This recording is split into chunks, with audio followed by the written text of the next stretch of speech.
Here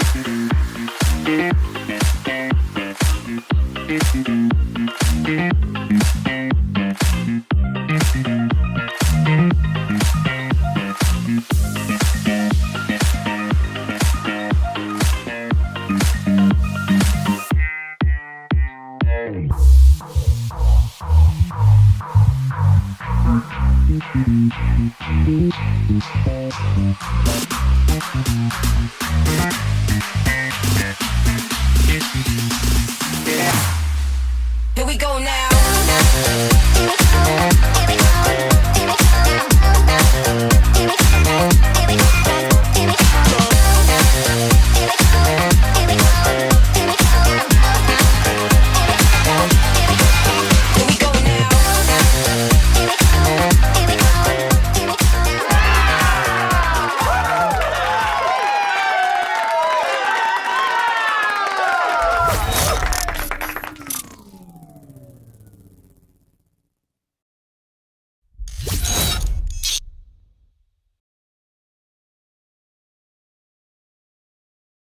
I know you're probably tired of hearing people say, new year, new me. However, it can be a new year and a new you.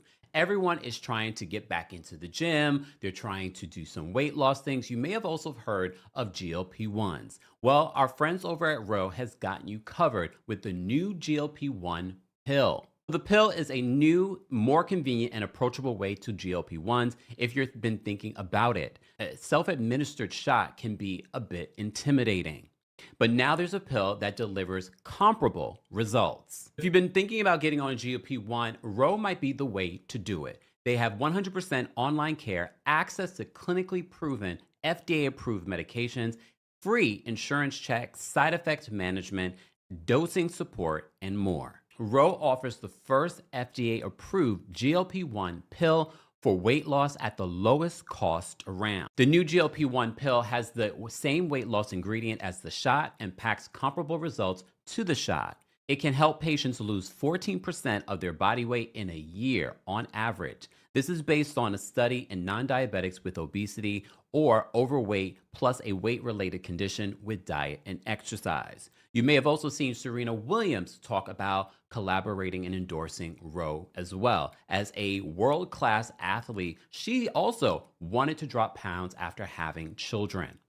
If I had needed this particular option, this is what I would use. A pill versus a shot? Why not? Go to ro.co/Kempire to see if you're eligible for the new GLP-1 pill on RHOP. That's ro.co/Kempire to get started on RHOP. Go to ro.co/safety for box warning and full safety information about GLP-1 medication. More details on your discount and more will be available in the description. Happy Monday!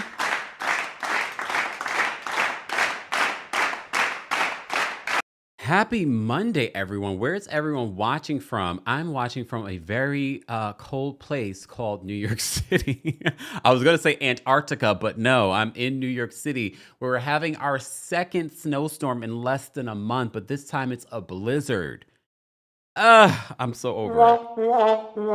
But I want to be positive and be grateful that, look, some people have to go out and actually show up to work. My sister's a nurse. She has to go to work when there's a snowstorm. So shout out to all the people that have to go out in this and work and keep us safe or keep us healthy or take care of us or serve us food.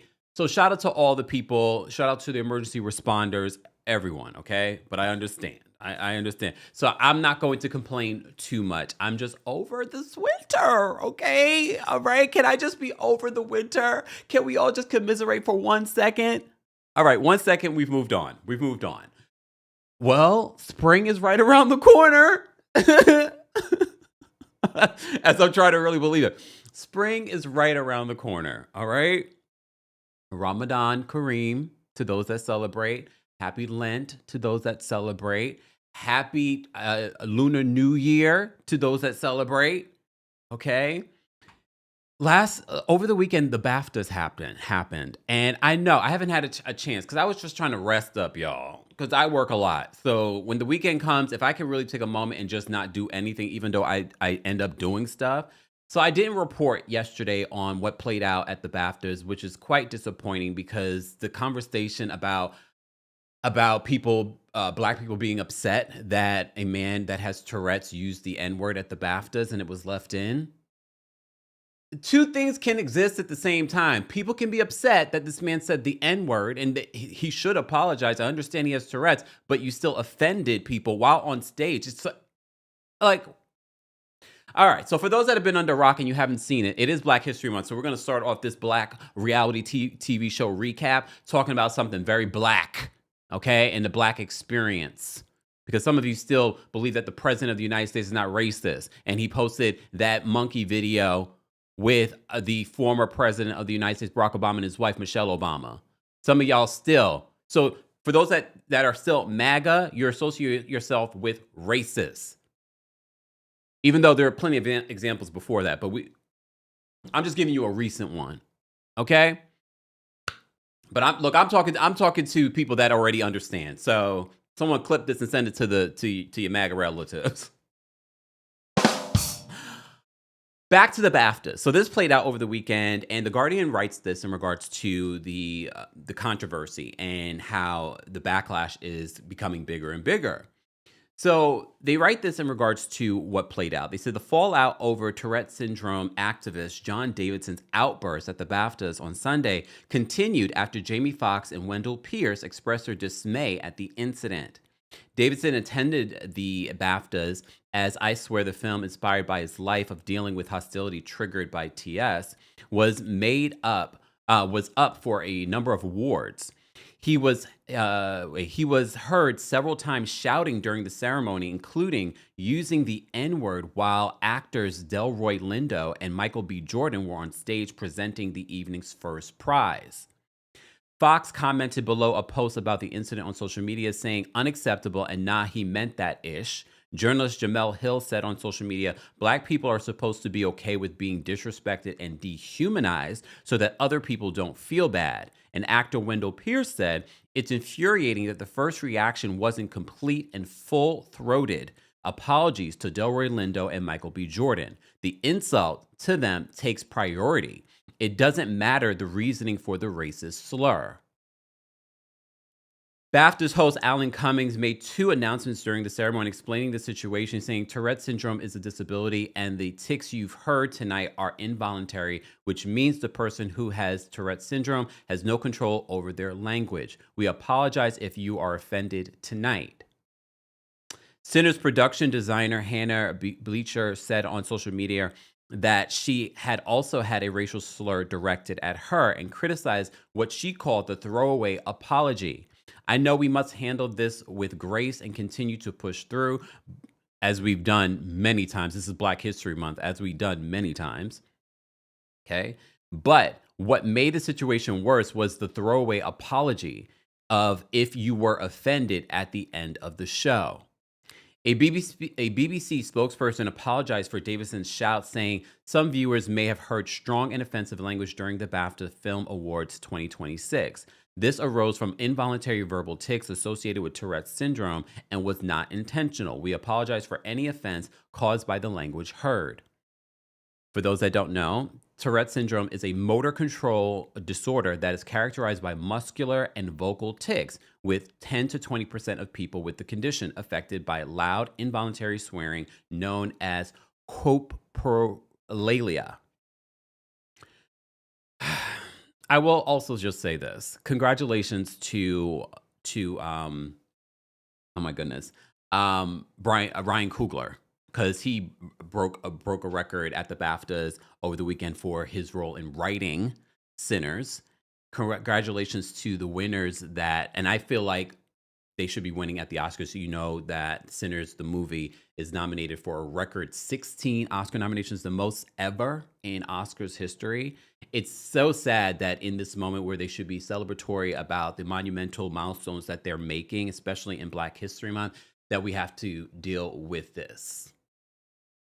It's sad, especially if you watch the video. I'm not going to show the video to you guys just because of the horrendous language that's used. it's sad that two things can exist. Yes, you have Tourette's. Nobody wants to be an ableist in regards to that.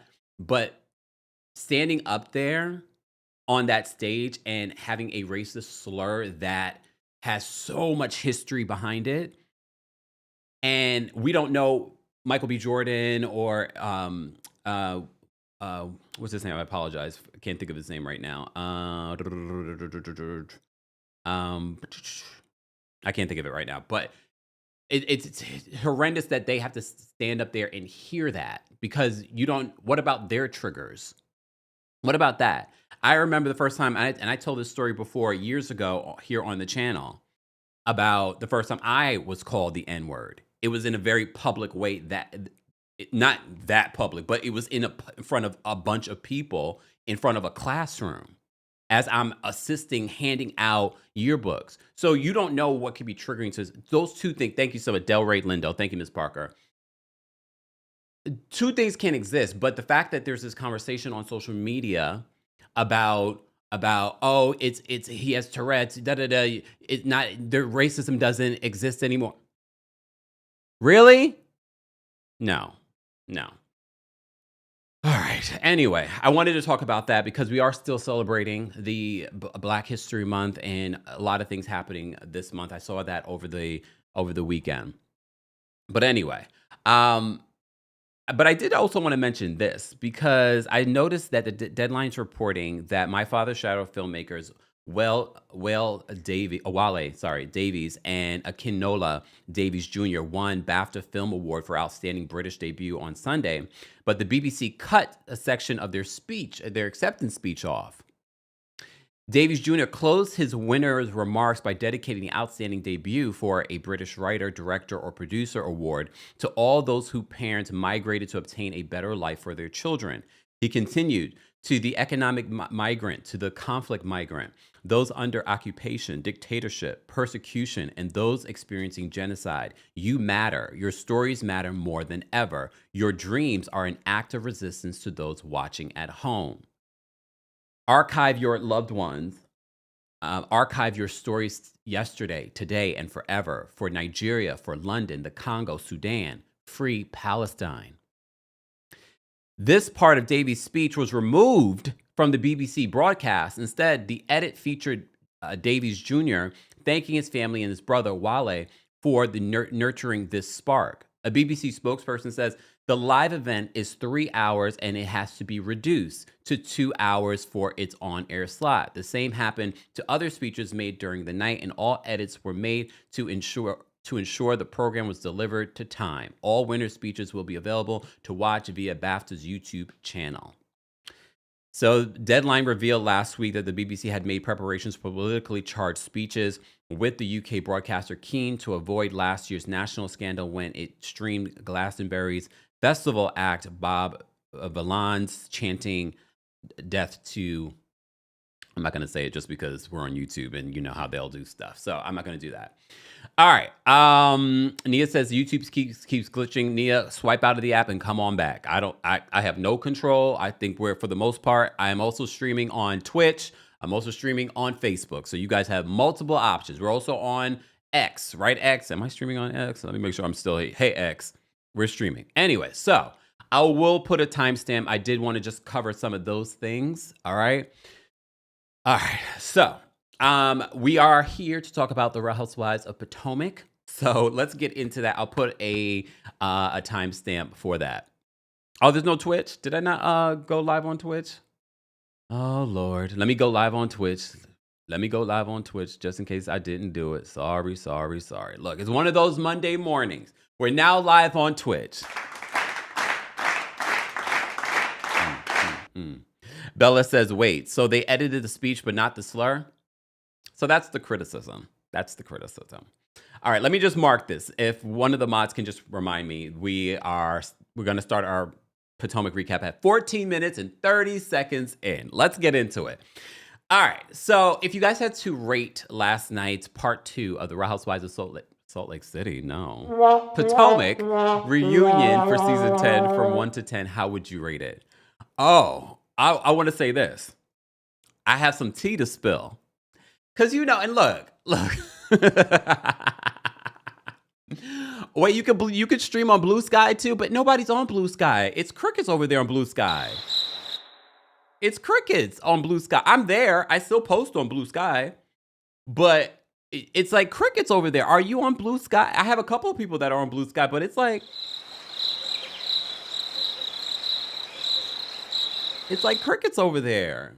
I will stream on Blue Sky if I can stream on Blue Sky, but okay.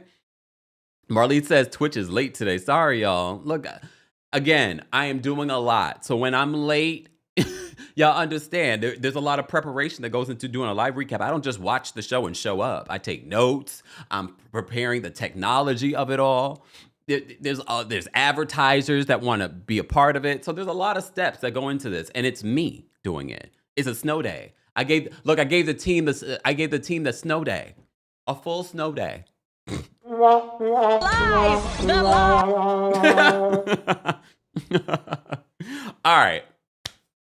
All right, moving on. Let's get into Real Housewives of Potomac.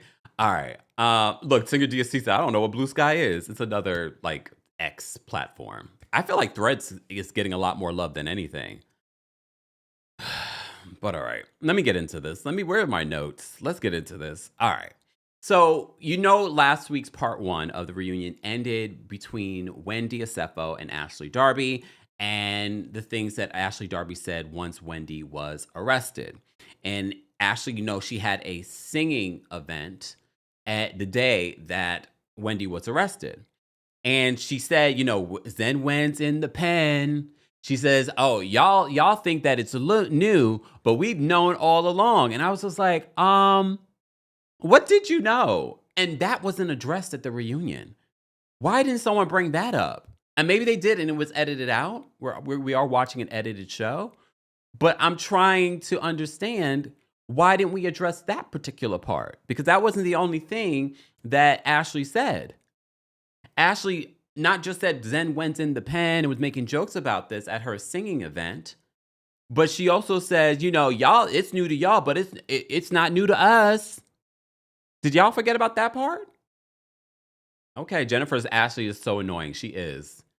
She is very annoying. So let me just go through some of the things that was said. So Ashley, because Ashley has no accomplishments, and this is what Wendy says, Ashley claims that she only has one social security number. I'm not going to deny her.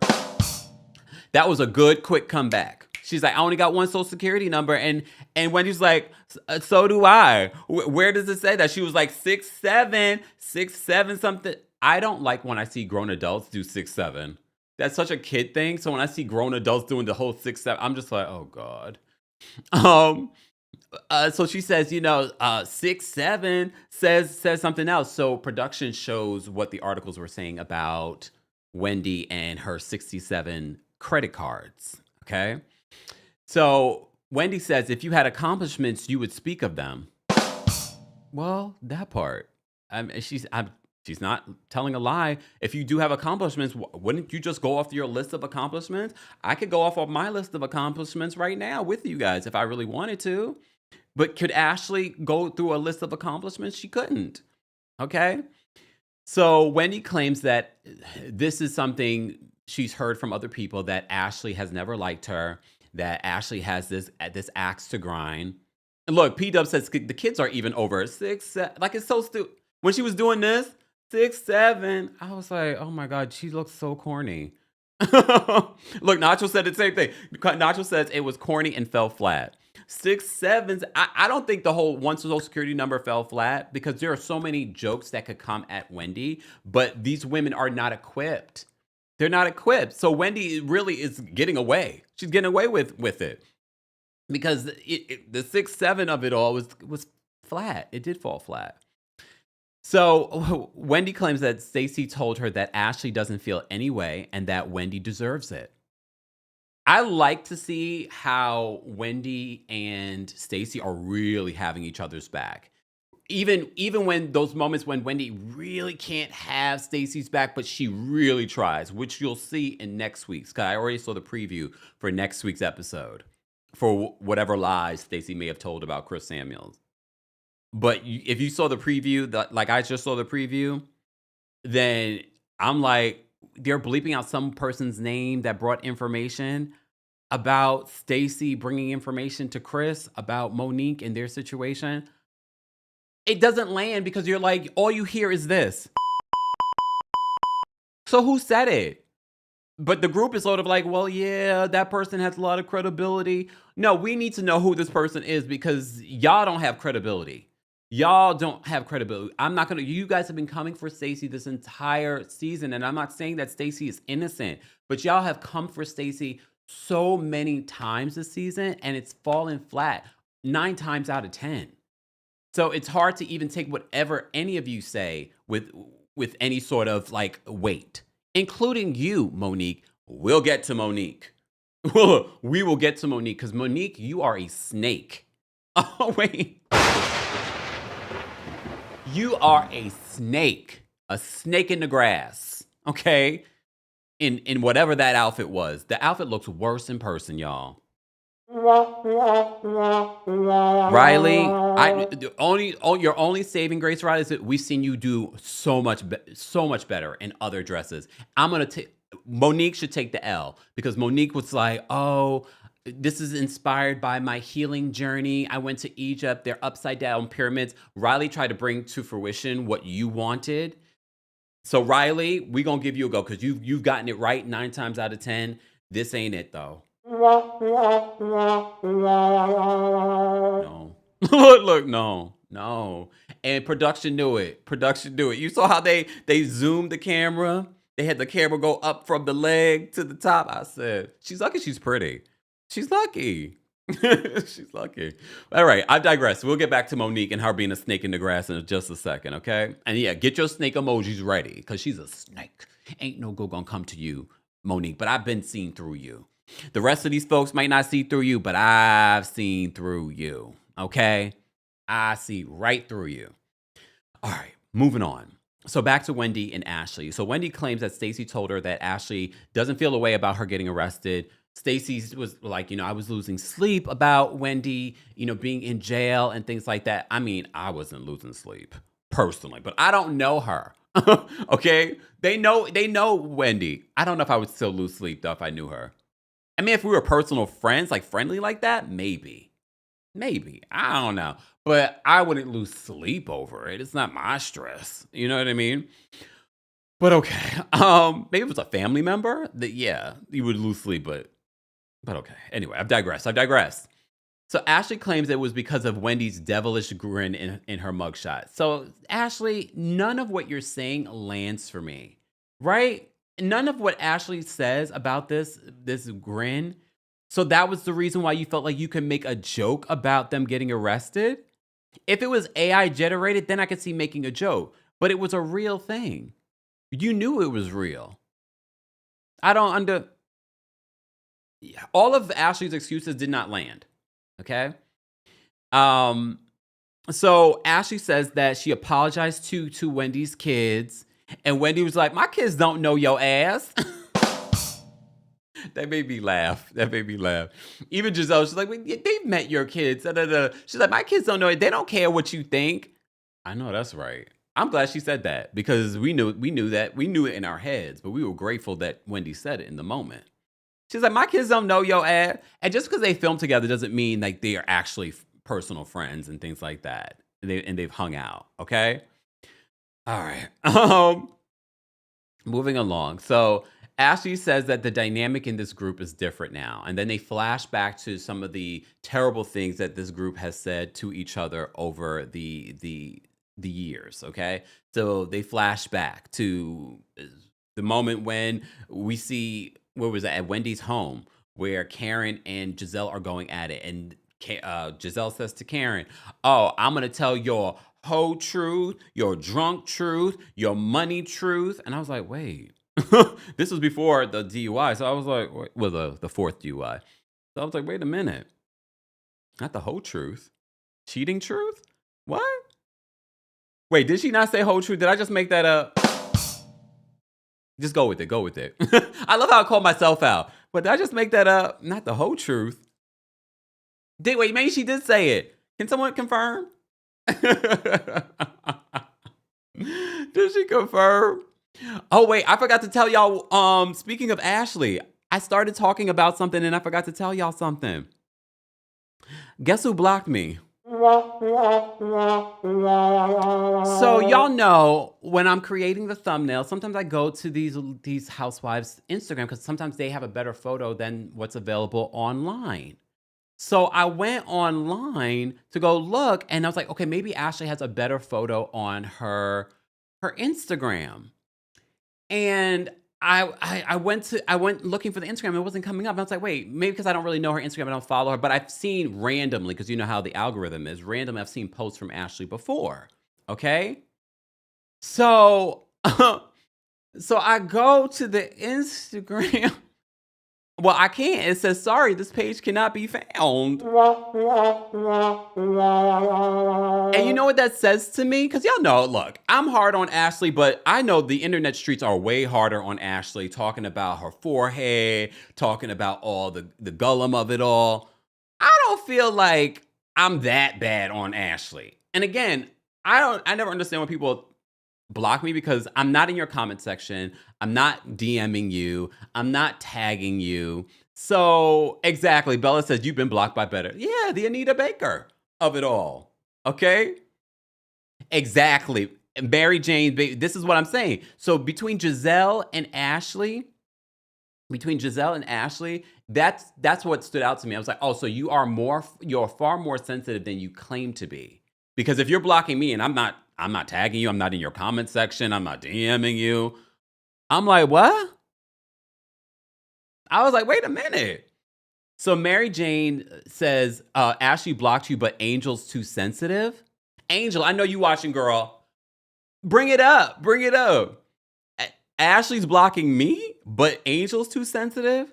And then in this moment during the episode, shout out to everyone watching on Twitch. I see you guys. Now I see your comments. Hey, everyone. Hey, Vicky. Vicky's watching on Twitch. All right. Hey, Judy. Judy's watching on Twitch. Judy says, not Ashley blocked you. Oh, well. But it's so funny in this moment where she's like, I understand, things, the dynamic in this group is very different. This group, the dynamic in this group is very different. And like I said, they flash back to all these different moments where the group really goes in on each other. And even Wendy, during the reunion, she was like, yeah, we had tougher skin. So it seems like she's agreeing with Ashley. All right. Heiza says, because you spread a lot of truth, Kempire. I don't know. I don't care. Please understand. Because I know there will be some of the fans who are like, Kempire, you're always bringing up people who block you because it's funny. Because it's funny. All right.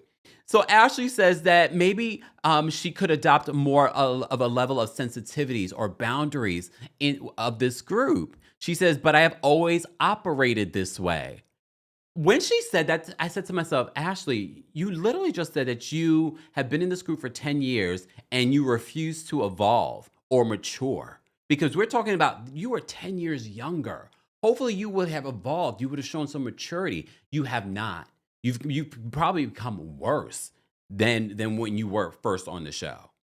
Because now everyone in the comment section are like, get rid of Ashley, get rid of Ashley. Oh, Poppy, Poppy, this is hilarious. Poppy says, thank you for being a member, Poppy. Poppy says, blocking Kemper is like putting in your 2 weeks notice. Oh, well, I would say that, but Portia did, and Portia's returning next season, but maybe she'll unblock me. That would be hilarious if Portia unblocks me for the new season, because she blocked me before. Then she unblocked me before season 16, and then I don't know why she thought I would change my perspective on her, and she blocked me again. It's all right. It's all right. It's all right. So for those that didn't know, breaking news: Ashley Darby has blocked me. She's far more sensitive than she's claiming in this reunion. That's the funny part. In this reunion, she's talking about maybe she needs to change the way she is because this dynamic in the group has changed and the sensitivities and boundaries are different.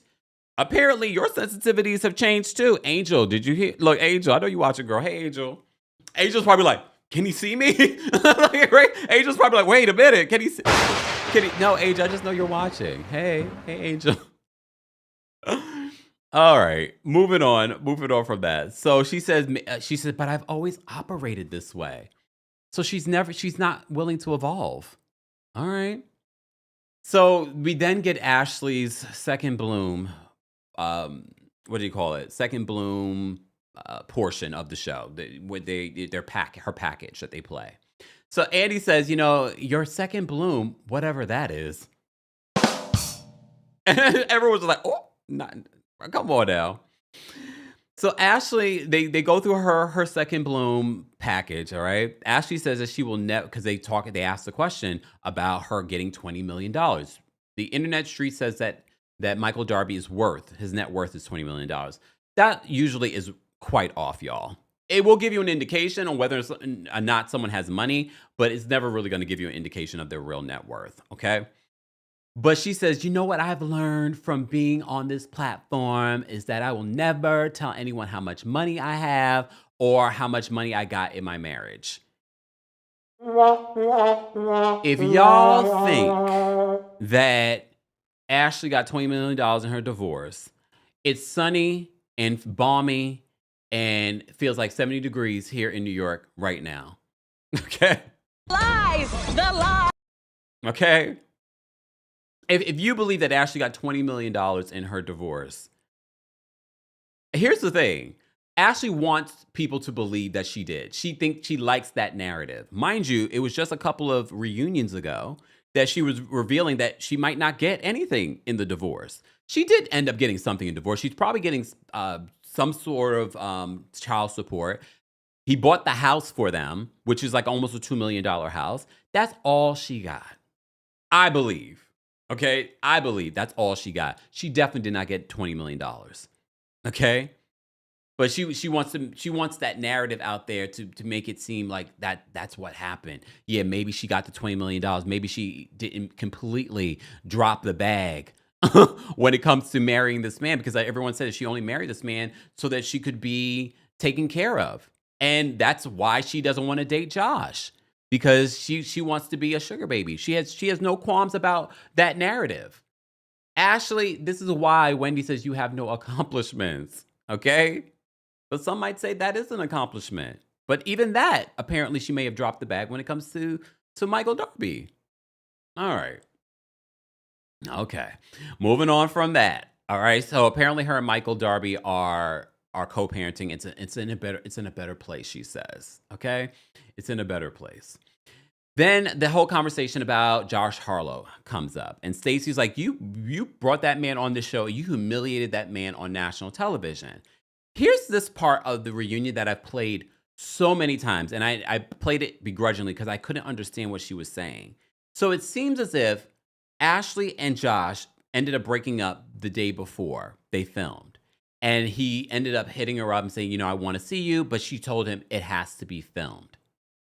This is who Ashley is. Ashley is going to do whatever it takes for a storyline, for this show. Because I was like, wait, what does she mean? But it has to be filmed.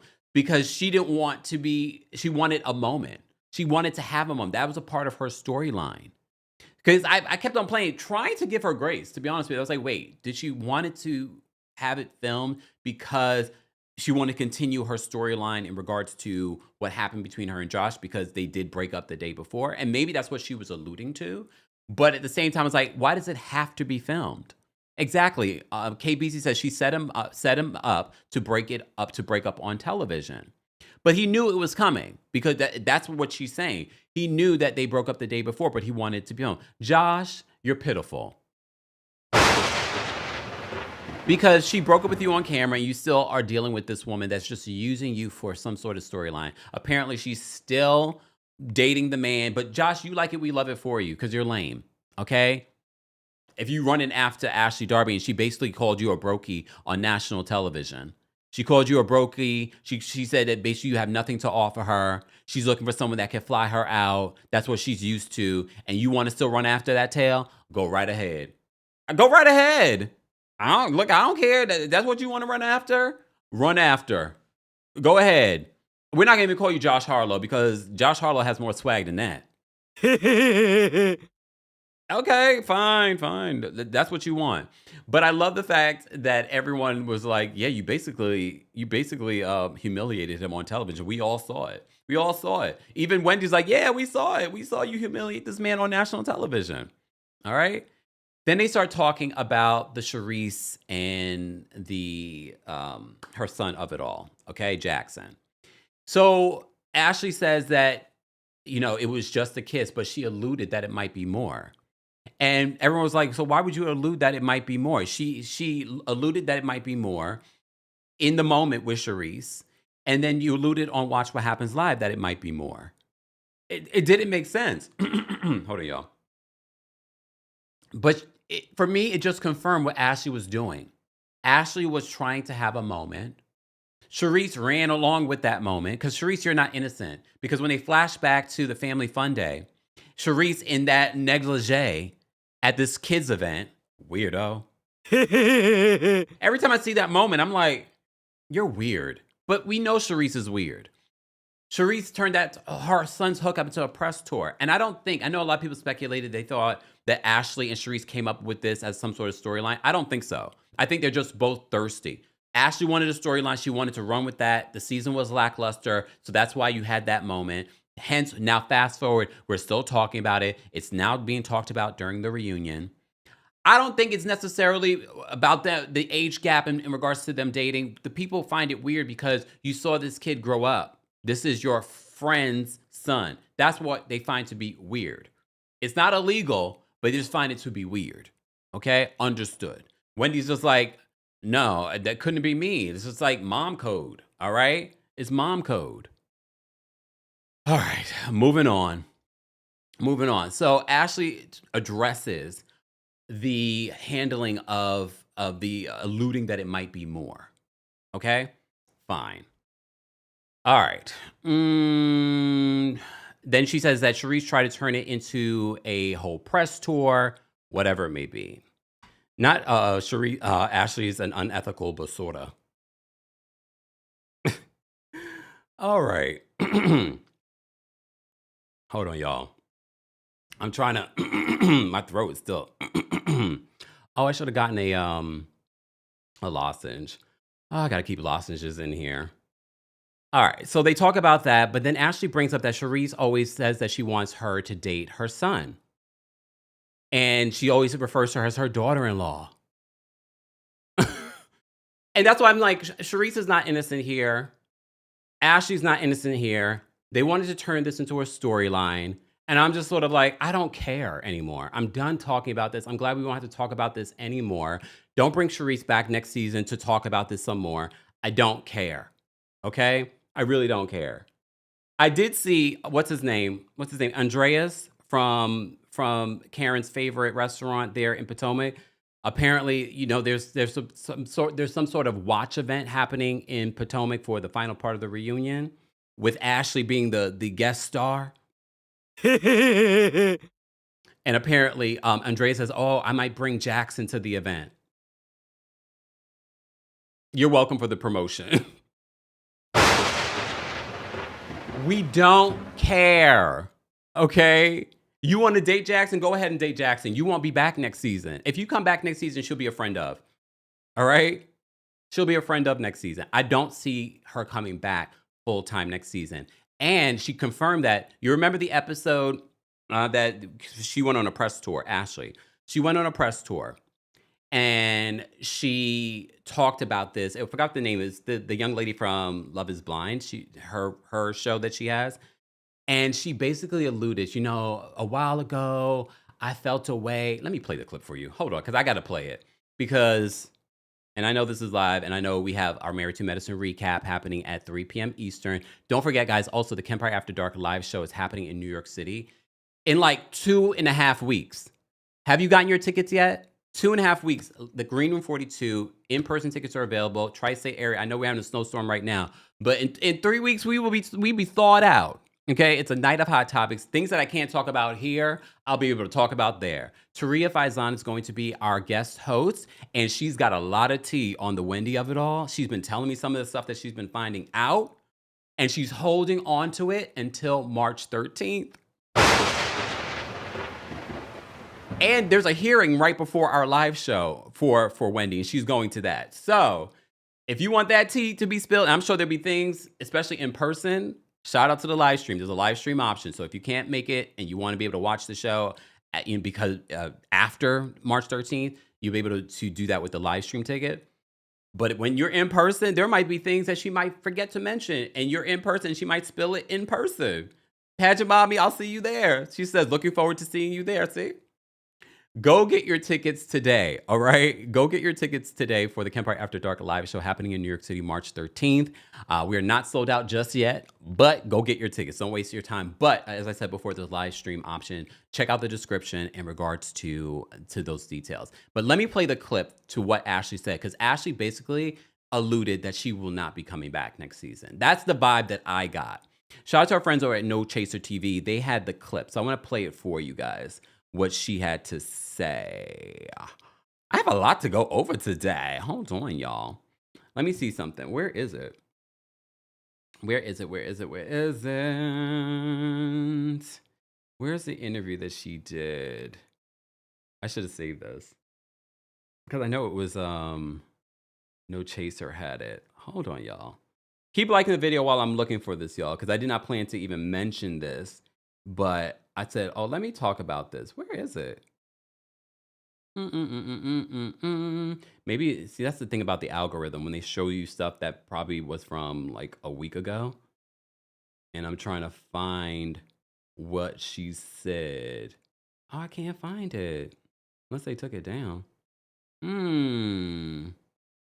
Basically, what she said in this clip in the interview was the fact that there was a time when she was pregnant with her first son that she really thought about, oh, I don't want to do the show. I don't want to film. And she feels like that's where she is now. I said, here we go. I was like, come on, Ashley. You are silly. You are basically, hence why she's doing this press tour. You are just basically setting us up for you not returning next season. I wish I could find it. I could have sworn it was on No Chaser in regards to this.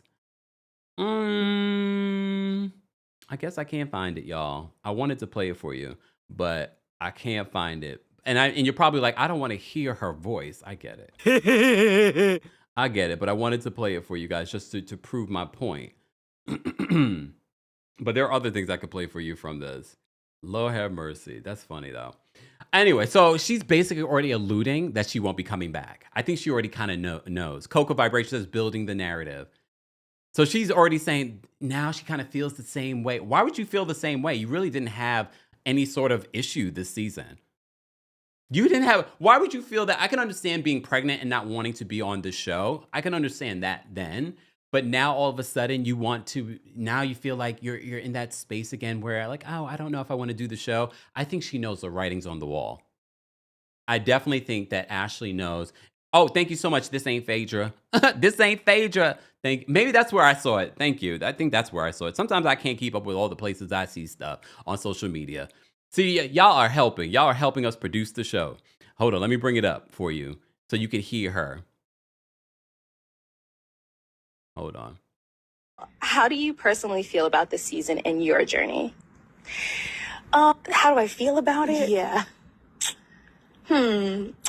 It's it's a double-edged sword because on the one hand, this show is so much a part of who I am. I share just so much of me, whether it's my children, my mom, what I'm going through in my relationships, my friendships, like I give everything.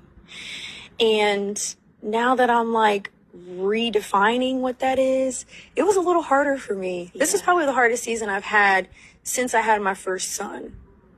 Can somebody explain to me why this was such a hard season? Look, I can't tell anyone how to feel, but based on what we saw during the season, how is this a hard season for you?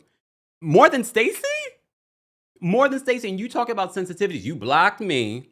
You talked about Angel being sensitive. You talked about, this is a different dynamic in the group in that, you have to adjust to people's sensitivities. How is this a hard season for you? You didn't have anything going on. Nobody really was coming for you. Season was really challenging because I didn't want to be on the show. Yeah. I almost sat out that season.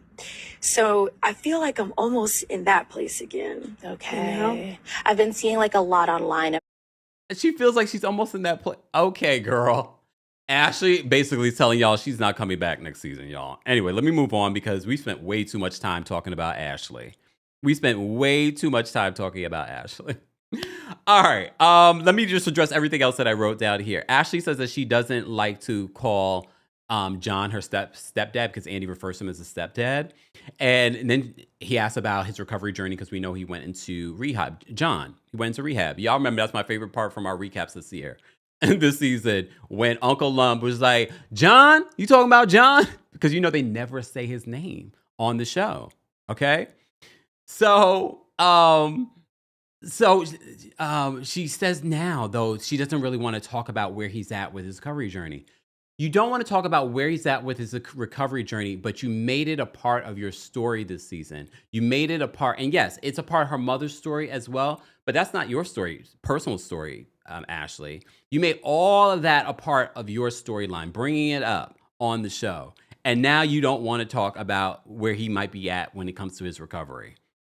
I mean, I understand now, but you made it a part of your storyline, okay? Then they talk about the Mauricio of it all. Didn't I tell you all that this was a situation, a scheme that production set up for them to talk about something because they were having a lackluster season over there? That whole Mauricio of it all, now we've turned this Mauricio's a blip where Mauricio happens to be at Kemosabe. Let's put a mic on him and throw him in there. Now we're talking about breaking girl code and the Stacey of it all. Stacey really wanted to be with Mauricio. This is what they were saying. And Stacey was like, no, I wanted her to get a man so she would leave me alone. Honestly, I could see that making sense. All right. So Ashley addresses that. Anyway, so Ashley also says she was dating a politician. Andy brings that up. You would say you were dating a politician. And Stacey says, that's impossible. And then it leads to like a battle between them. And she says, Ashley says, because Stacey's like, that's impossible. She's like, with your track record, she's like, that's impossible. That made me laugh. Ashley says, I'm an upstanding, beautiful woman. Ashley says, I'm an upstanding, beautiful woman. Capital U. Upstanding, beautiful woman. Okay? And she gets really angry at Stacey. She's like, you better sit your stank ass breath over there. What? Giselle then decides to say like, oh, when she brought up the politician, I thought she was talking about me. And everyone was just like, you? Not you telling on yourself. And then Andy helps her. And this is where you all criticize Andy and production and the network for trying to always prop up Giselle as the face of the show and always protecting her. You see in real time, Andy trying to protect Giselle because he already knows people are gonna be like, wait, you were dating a congressman and you didn't have that a part of your storyline.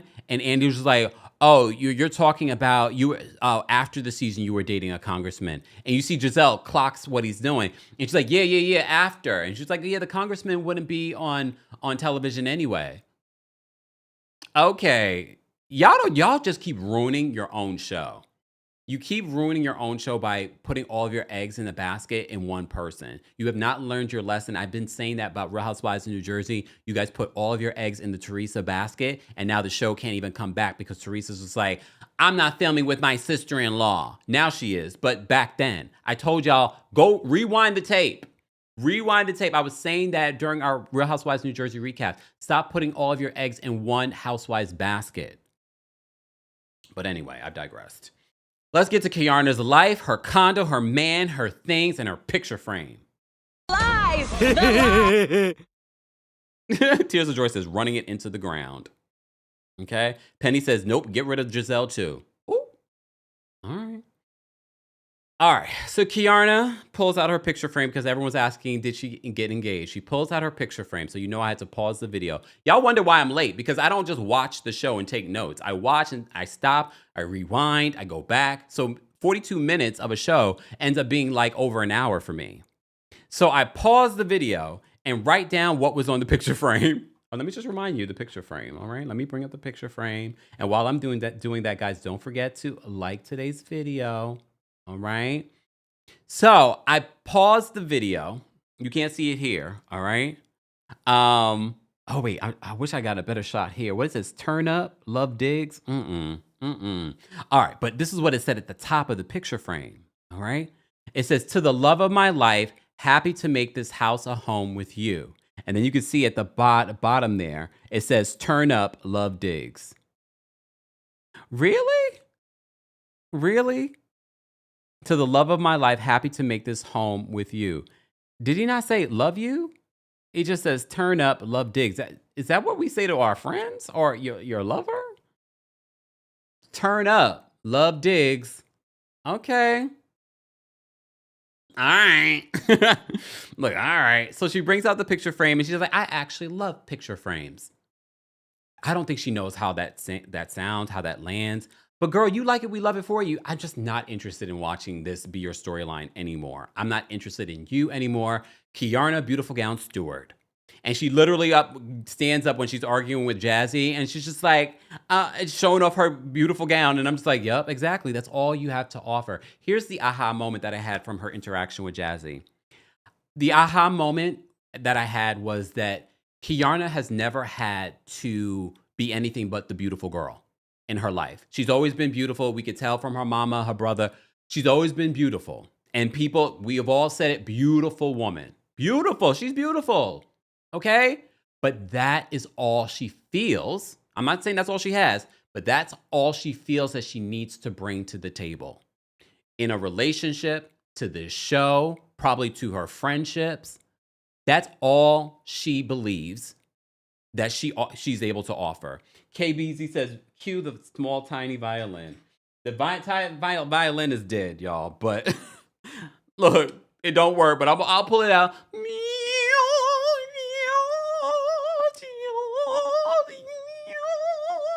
The tiny violin for Keiarna. That is all she believes that she offers to us, the world. Okay? Comedy Kennedy says, Kay is the prettiest one on the cast for real. She's beautiful, but that's it. That's it. That's it. Okay? That's it. All right. So the viewers asked Keiarna, the fact that she sort of prioritized a condo over the commitment of a marriage and things like that, it's kind of giving the energy of Sugar Baby. So Angel tries to chime in and defend Keiarna in this moment. And again, another moment where I had to kind of rewind the time. Okay. I had to rewind the episode just to pay attention to Keiarna's body language. Keiarna's body language when Angel was trying to defend her was so weird because she wanted to have that moment herself. And I'm like, oh my gosh, this is so awkward. But Keiarna chin checks Angel in the moment. Chin checks her in the moment, y'all. And she's just like, I can speak for myself. I was just like, I was like, all right. She can say, I can speak for myself. So then they move into Wendy addressing her issues with Keiarna and says that she believes that Keiarna's intent towards her was malicious. And Keiarna says that you can't speak to my intent. Okay?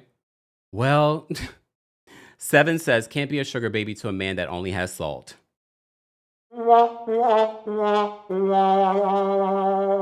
But apparently when she filed for her bankruptcy back in 2023, she was working for her boyfriend making $2,000 a month. So maybe she was a sugar baby.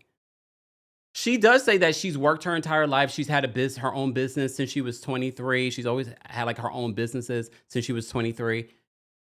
Okay. I have to say the timeline of everything is just making me kind of go like, I don't know. There's something about Keiarna.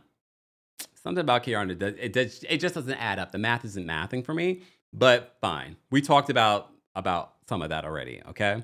Hey, Toya. Shout out to everyone. Shout out to everyone that's just joining us. Don't forget to like the video. Easy, free way of supporting not just my channel, but other channels as well. You can also hear our live recaps and special episodes on the Kempire podcast. Be sure to check that out. Samira, thank you so much for the super chat. Samira says, by the way, one winner said free Palestine during their acceptance speech, and they removed that from the broadcast, but not the man who said the N-word. Yeah, Samira, we actually read the Deadline article about the person that we actually read their entire speech.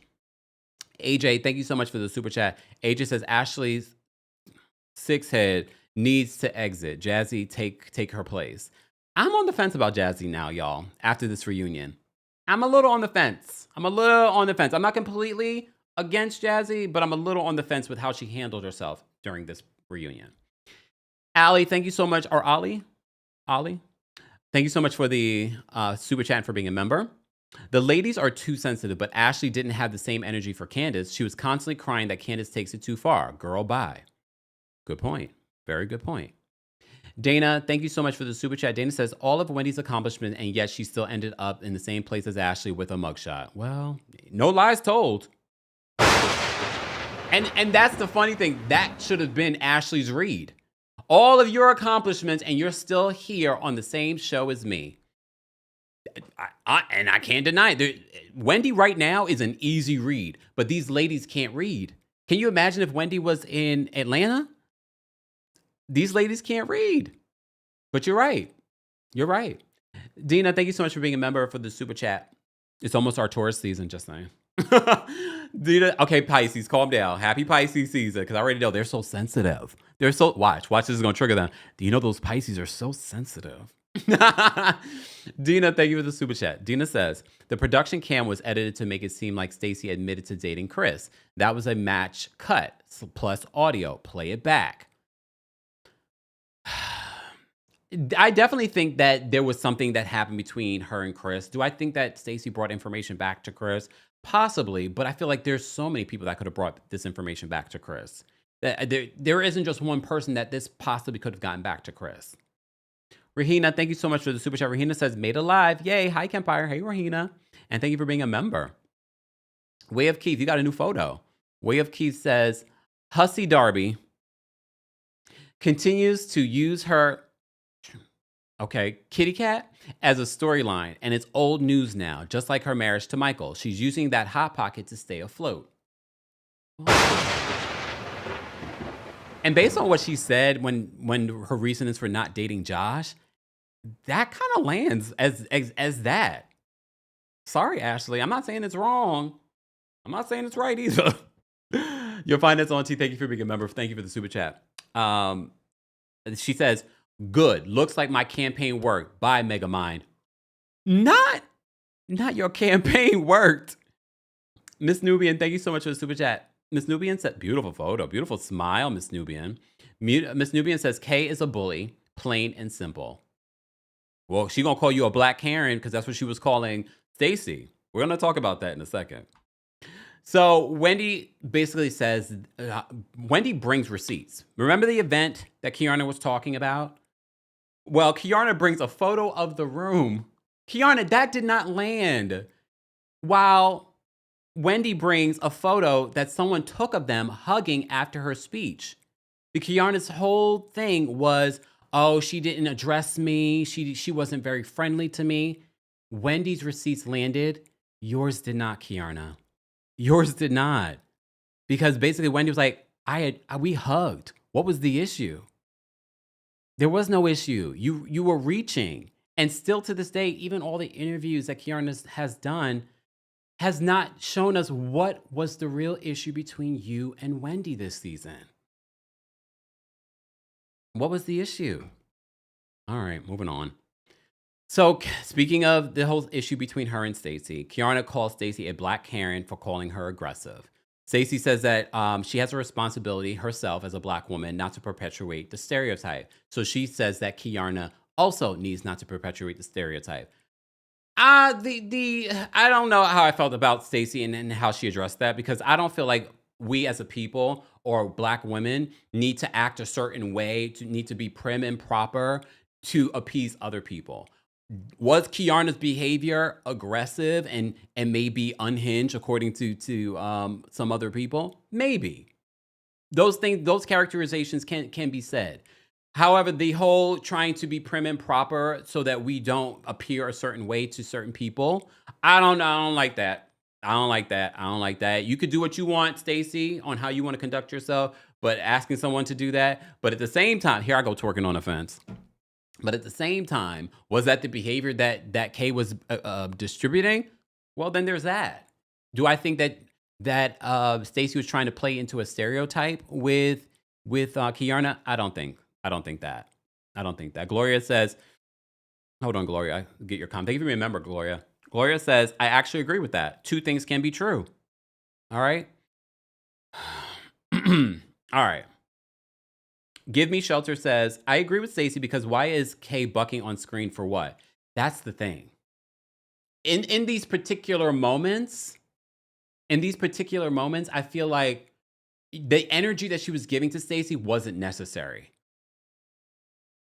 It wasn't necessary. Velda says that Kay was hype and aggressive. Dina says, I like the way that Stacey addressed it. She was being aggressive, getting in her face with her flying hands. Not flying hands. Look, flying hands. Look, flying hands. All right. Moving on. Speaking of, all right, I'll get back to that. Because I just want to kind of get through everything that we're talking about. And then Wendy calls out the alliance between, or the weird friendship between Keiarna and Angel. And Stacey says, great alliance, madness and sadness. Stacey and Wendy are the MVPs of part 1 and part 2 for me. Anyone else? Everyone else is falling flat for me.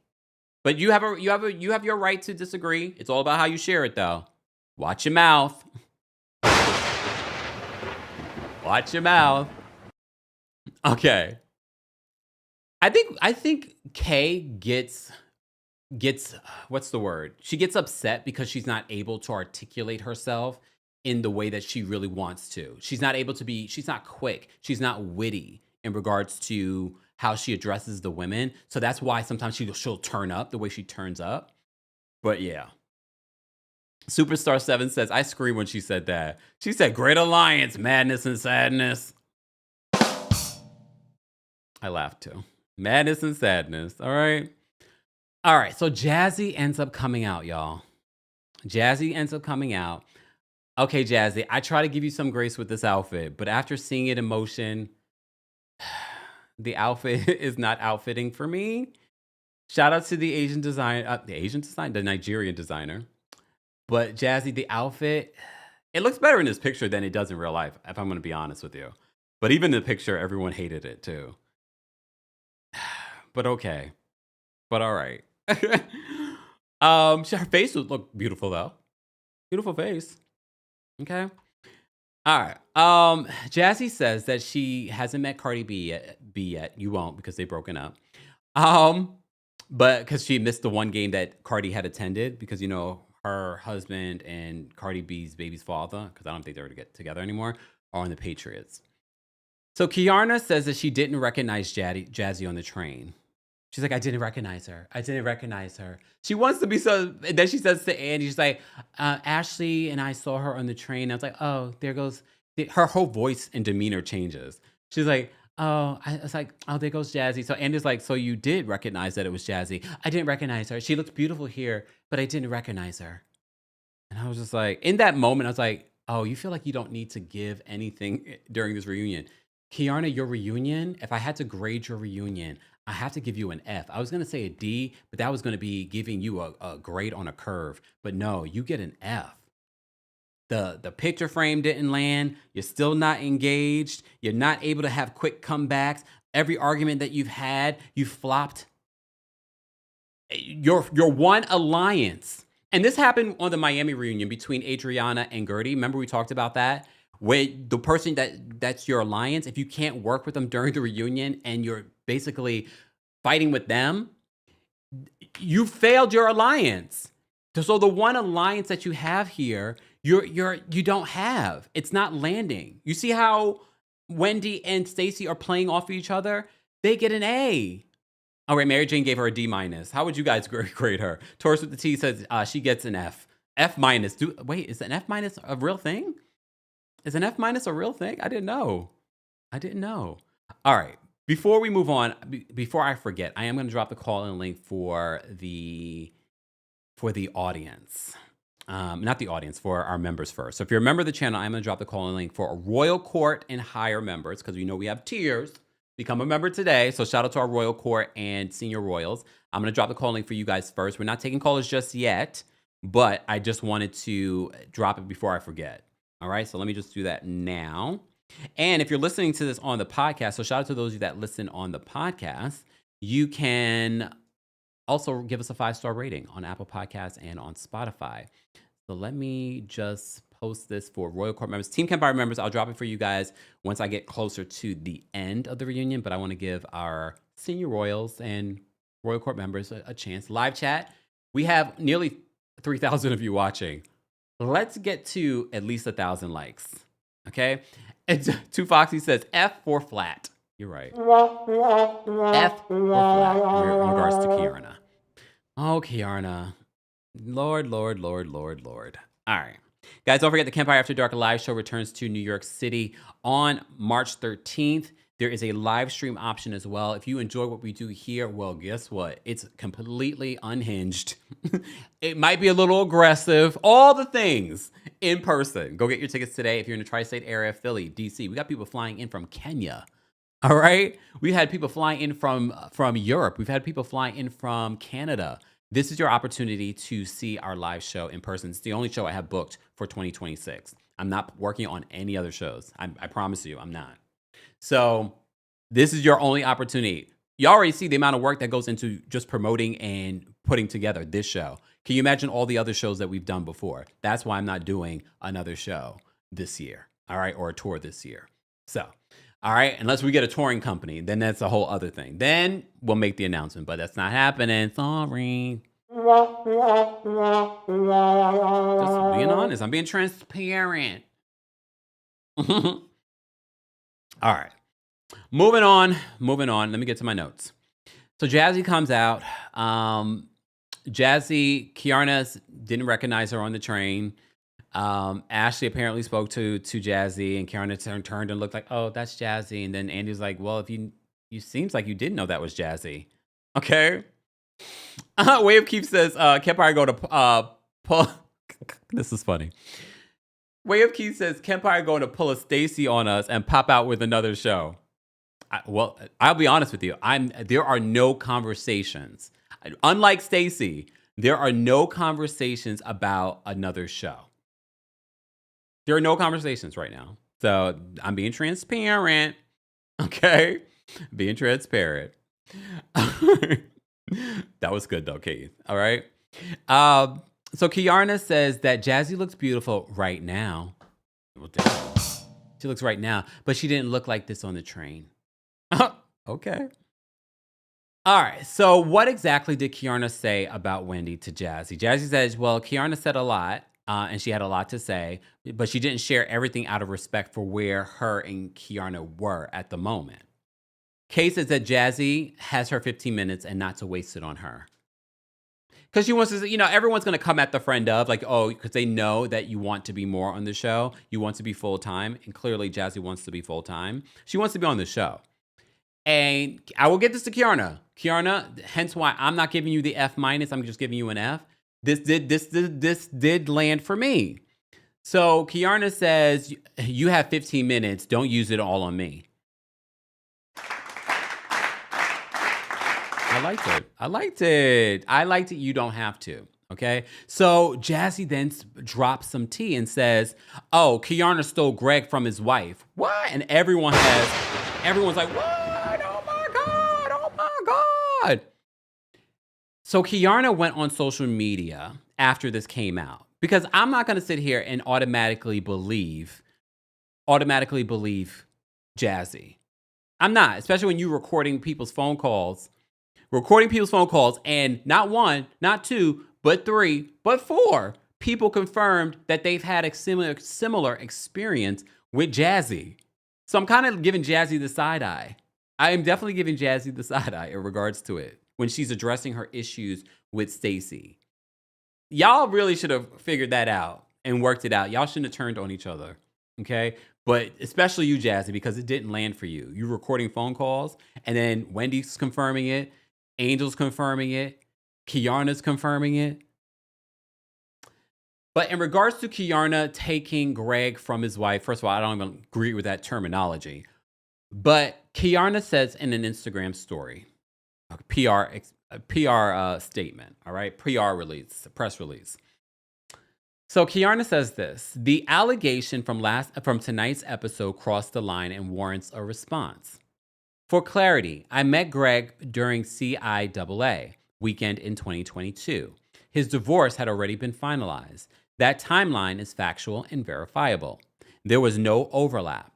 We take the protection of our family seriously. False claims that impact our family, especially where children are concerned, are unacceptable and have consequences, especially because, Miss Esquire has called in and given us an update on the current custody battle that allegedly, I'll say, because I haven't seen the documents myself, allegedly that Greg is going through with his ex-wife. Okay? She continues in her statement, Keiarna says, reality television invites commentary. It does not justify misinformation or fabricated narratives. Repeating a claim does not make it true. Facts do not change to fit storylines. I will not engage in performative conflict. I will address misinformation directly. I am not a bench you can ride. The record is clear. I mean, I get it, especially when there are young children involved and he's dealing with a custody situation. That's important to know because the ex-wife doesn't know that. She might be like, wait a second, did you? So I don't want to 100% believe Jazzy because Jazzy did not provide any sort of factual information at the reunion. Did she provide anything at the reunion? No. Could it be true? It could be. But she didn't provide any receipt to confirm that. And maybe she did and they didn't show it. But she didn't provide a receipt. She didn't provide a receipt. Lexi says below the belt. Yeah, because it does involve children. It does involve a current custody situation. So, okay, RC says, whoa, okay, I like that statement. Tiki says, Tiki Tunes, hey Tiki Tunes, says Jazzy is a liar and she was trying to have a moment the same as she did with Tia. And she was also trying to have a moment, according to Stacey, with their beef. Stacey said we were in the last 15 minutes of filming and she decides to bring this up because she wanted to have a moment. So she's talking about the wedding issue that they had. Look, Wendy had Jazzy's back on the wedding of it all. I'm done talking about it. That's the thing about the reunion. By the time we get to the reunion, we've talked about these issues over and over again. But that's what Stacey had to say about her issues with Jazzy. All right, she's like, Jazzy was just trying to have a moment, okay? But then it turns into a fight between Tia and Jazzy. All right? So Tia, remember what happened in Nevis with the owner of the restaurant and Tia making a joke that he was smitten with Jazzy? And we all said, Jazzy, you overreacted. I did not think that Jazzy was going to come to this reunion, okay? Come to this reunion and double down on being upset. Girl, we all said that you overreacted. And you still are overreacting. And now Tia's dropping information that you probably did not want out there, even if it's not necessarily true. Now we're all looking like, because remember, it was our sports Nisa that called in because I had no idea about her, Darius, and his football career. All right? Miss Sharon called in and told us. And I was just like, oh, he was a bench warmer? I mean, he was a bench warmer for some good teams. He got a ring. He got multiple rings, but he was a bench warmer. I don't know how much money he may have made from it, but Tia dropped some tea. I was like, ooh, okay. Tia said, okay, before we even get into that. Oh wait, this was funny. I'm not gonna even hold you guys, but I have to say, although I don't believe this friendship between Giselle and Wendy is real, but them cackling and joking with each other are some of my favorite moments during the reunion. Anyone else?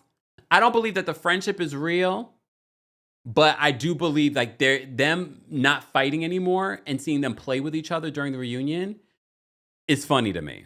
Okay, because at one particular point when Kay and Jazzy are going at it, and talking about Keiarna stealing Greg from his wife, Giselle's just like, oh, hold on, time out. And Wendy's like, no, time in. All right. And then we see Kay and Jazzy, they're fighting, they're arguing, they're talking about gowns, they're talking about each other's outfits. Keiarna stands up and she's just like, oh, look, this is custom and da-da-da. And I'm like, oh my God. I'm like, oh my goodness. And that's where the moment I was just like, she really offers nothing else.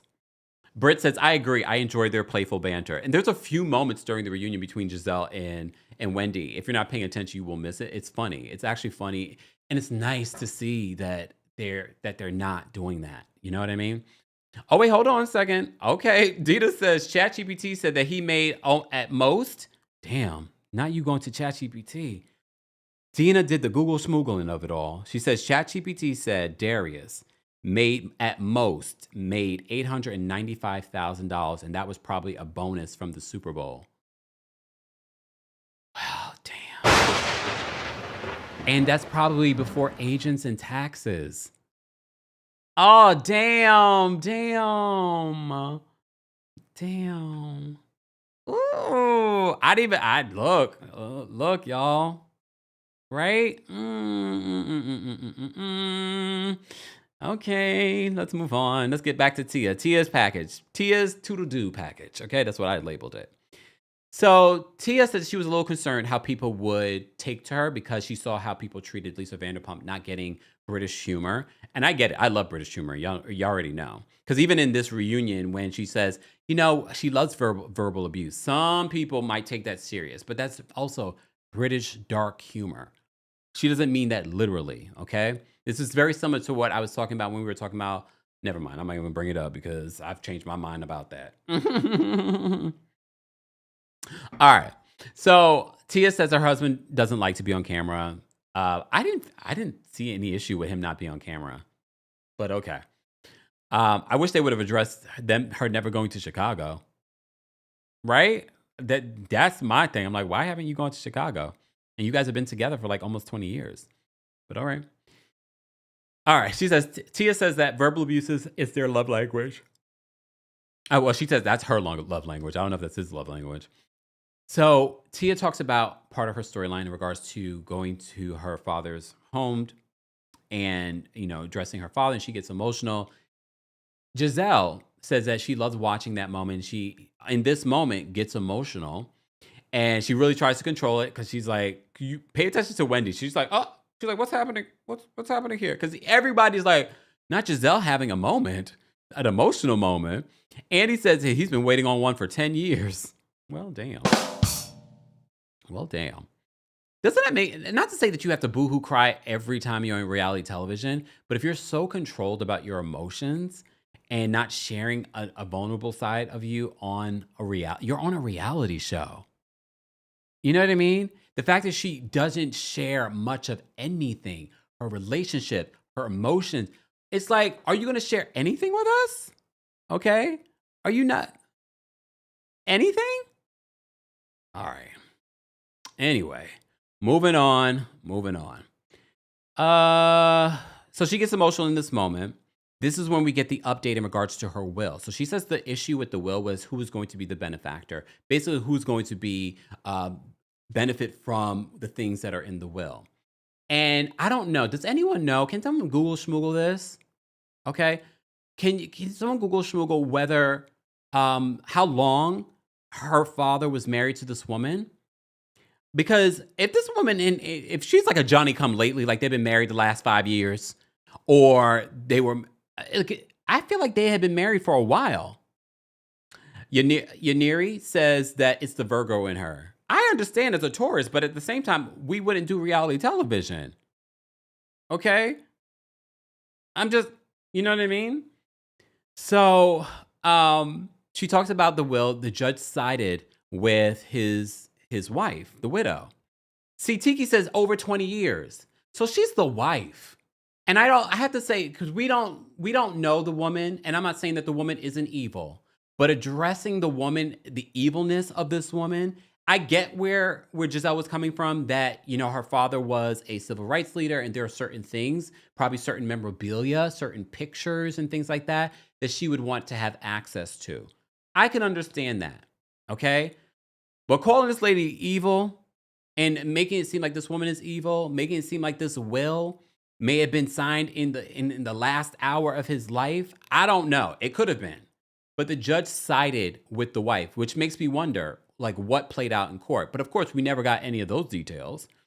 And I also find it interesting that now at the reunion, Giselle pointing out what people were saying online, there goes her saying that she doesn't care what you guys think, but her paying attention to what you guys say online. Okay? Paying attention to what you guys say online. Now she has a response because during the season, we don't see her talking about his civil rights memorabilia and things like that. And I was like, okay, I could understand why you would want, besides the money of it all, because everyone on social media was saying, oh, she was doing it because of the money. I don't know. Was there money that did he not leave anything for the grandchildren or Giselle in that will? Based on how Giselle's spinning it on this reality show, is that they were left nothing and everything was left to the wife. I don't know. Here's the problem, Giselle. You have a history of fudging details, important details about other people's business on this show. You have a history of pouring sauce on things that you don't need to pour sauce on. So I can't sit here and 100% believe your side of things and you calling this woman evil. That's a big statement to make about someone that we have no conversation. We don't know who she is. Okay. AJ says 20 years married. Giselle is diabolical. Yeah. So this lady's not a Johnny come lately. Ma Schneider, thank you for being a member. So sadly, her dad did not give her a copy of the will. The parents made sure my siblings and I have a copy of their trust so that we have no misunderstandings. And unfortunately, a lot of, especially within our community, but just in general, a lot of people do not are not clear with these things before passing. Some people die without a will. Some people do not update their will. Okay. Ooh, Dr. Jen says the wife said checkmate, bitch. Elle says that Giselle's dad failed her brother and her sister. I don't know if he failed them because, look, he had a will, apparently. But I don't know. Maybe there's a reason why he decided not to leave things. I don't know. So many important details are left out, and it's hard for us to make a judgment about that. For all we know, he didn't leave anything in Giselle's name. Maybe because when he did that particular will, because she'd been divorced from that man for a long time. But the thing is, we don't know the dates of the will. All right. Let's move on. Exactly. Kelso says, this kind of thing gets ugly. We have no idea what Giselle may have said to that woman. We already see what she's saying about her on national television, where she can't speak for herself. And madam, don't speak. Don't say anything. It's not worth it. It's not worth it. But okay, the judge sided with his widow. His widow. All right. All right. Let's move on. Hold on. Wait, I want to say something. Public Good Project says not leaving a clear will and trust is a failure. But that's the thing. Who says that it wasn't clear? What Giselle is saying is that the will that the wife believes was clear. Is she saying that that's not the will? That's not the will that she's aware of. We are basing this on what Giselle has said, y'all. For all we know, it could be. Doesn't mean that you can't contest the will. That's what she was doing. We don't know that it wasn't clear and specific.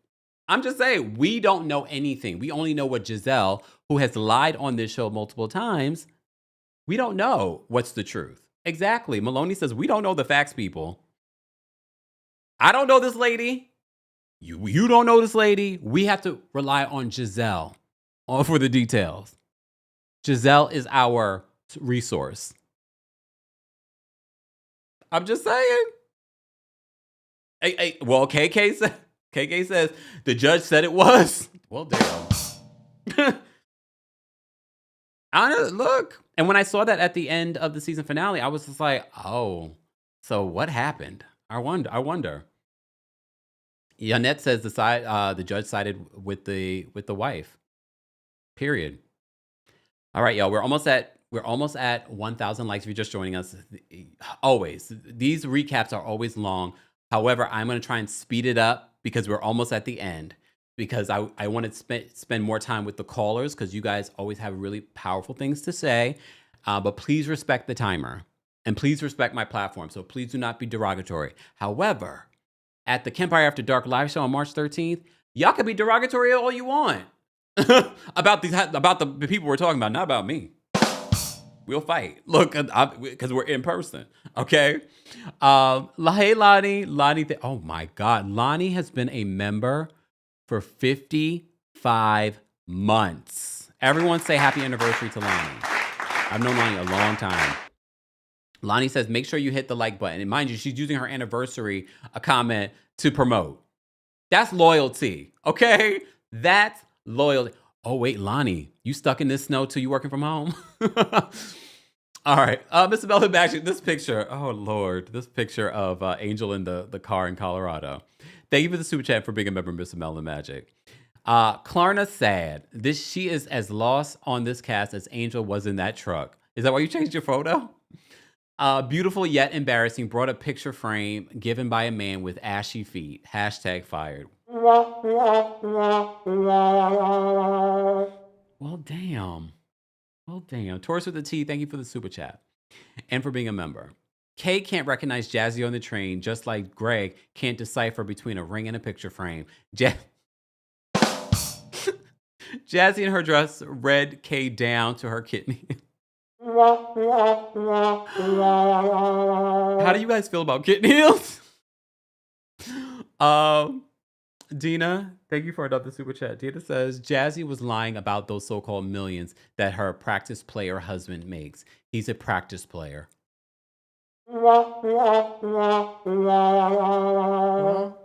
Comedy Kennedy, thank you so much for the super chats. You sent another super chat. Comedy Kennedy says, why didn't anyone ask why she called her evil? Right? But maybe they did and they edited it out. I don't know, because that lady's not on the show and they probably don't want to go further into it. But she did call that woman evil. But that wasn't the first time she was derogatory to that woman on national television. Paige says Giselle's dad's wife is actually a Caucasian woman, so she should have handed the memorabilia to Giselle. That's not how the law works, y'all. Look. Your civil rights leader. And shout out, oh my, I apologize because I can't remember your official name of your YouTube channel, but we cited you before. It tracks. It tracks why he would leave it to the white wife and not to his black daughter. Go look up his history of. Never mind. I'm gonna leave it alone because we talked about this already. Go look up his history. Okay. Hey, Adrian, an anniversary. Adrian celebrating 51 months of membership. I know Adrian too. Adrian's been around since she's an OG too. Adrian, thank you so much for being a member and your continued support. Adrian says, Keiarna is never getting a ring because she's too busy trying to be, quote, cool girlfriend that doesn't mind not being married. Giselle was right. And they talk about that. They talk about that during the reunion in regards to her really not being, basically moving in without the ring after asking for the ring. Okay. All right.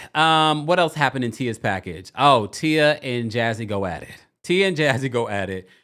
In regards to their issues. So Jazzy addresses Tia joking about the owner of the restaurant from Neva's. Tia says that Jazzy had been loud and she's giving her a headache during this reunion.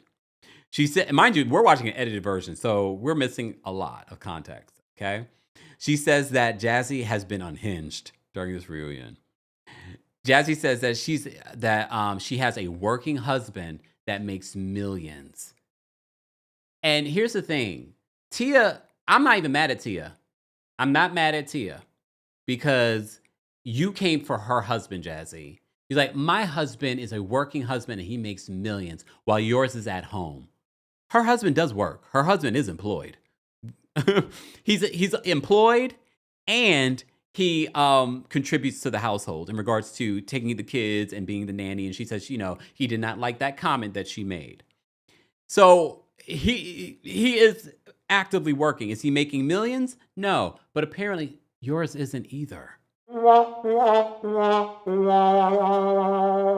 So Tia was just like, oh, you're going to come from my husband? So Tia brings up something that Jazzy told her. She's just like, your husband didn't have a job and that, wait, hold on. Oh, that he didn't have a job. Because remember, there was a period where he was traded too. Remember? He was on that other team and then he went to the Patriots.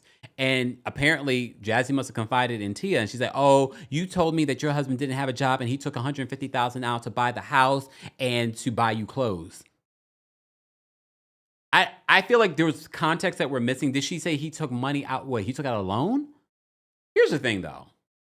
Because if we really want to talk about it, a lot of these billionaires and millionaires and things like that, are not paying cash for anything, y'all. They are taking out loans and they're using the credit that they have. I'm not saying that's what's happening here, but I also need to twerk on a fence and say, we as a people of color, Black people, gotta change the narrative about around bankruptcies, around using credit instead of using cash. We've got to change our narrative because these billionaires and millionaires have been doing this since the beginning of time. And we sitting here scraping and saving and doing all this stuff, not realizing what we should be doing. If you want to talk that talk, you know what I mean? Just saying. Be wise, yes. But you know, with YouTube, some things trigger things on YouTube, but in person at the Kempire After Dark live show, we could call a thing, okay? But all right, exactly. Pink says Jazzy was team too much, loud and incorrect, and she did it to herself because I don't think Tia would have came out with that if you did not come for Tia's husband. You basically called Tia's husband a brokey and unemployed, and he's not. He's not unemployed. They both work, okay? But all right. Exactly. Hey, Miss Brooklyn Diamond. Miss Brooklyn Diamond says, yes, millionaires and billionaires put their collateral against what they want. But Jazzy's husband is not in that category. Is it still snowing in New York? I mean, when I came in here, we're still snowing. I'm so over the snow, y'all. If you're just joining us, guys, don't forget to like the video. We're already over 1,000 likes, so thank you. If you are a member of the channel, I have already dropped the call-in link for Royal Court members. Now I'm dropping the call-in link for Team Kempire members. We will get to callers in just a second. We're still talking about the Real Housewives of Potomac reunion part 2.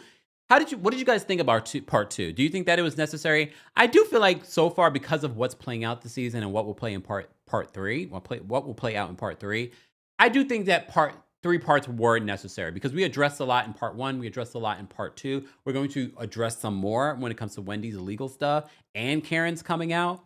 So I'm ready to move on. Miss Brooklyn Diane says, yes, it's still snowing. I'm so over it, y'all. Diana says, yeah, it's still snowing, over it. Yeah. All right. Give Me Shelter says, we got 14 inches and over 8 by midnight, New Jersey. As Azor D says, what does Jazzy do? She's a flight attendant. I don't know if she's still a flight attendant, but yeah. Oh, okay. Mark Long says part 2 was greater than part 1. You think? I don't think part 1 was that greater than part 2. But everyone's entitled to their opinion. I think part 1 was better, to be honest. But you guys will let me know. Everyone's entitled to their opinion. Ashley said, I saw a lot of people saying this too. Ashley in the chat says, Andy went too quick. I think we have to remember he's a moderator. So there's a lot that they want to get through, and it's already a long day. So I'm going to give him some grace, okay?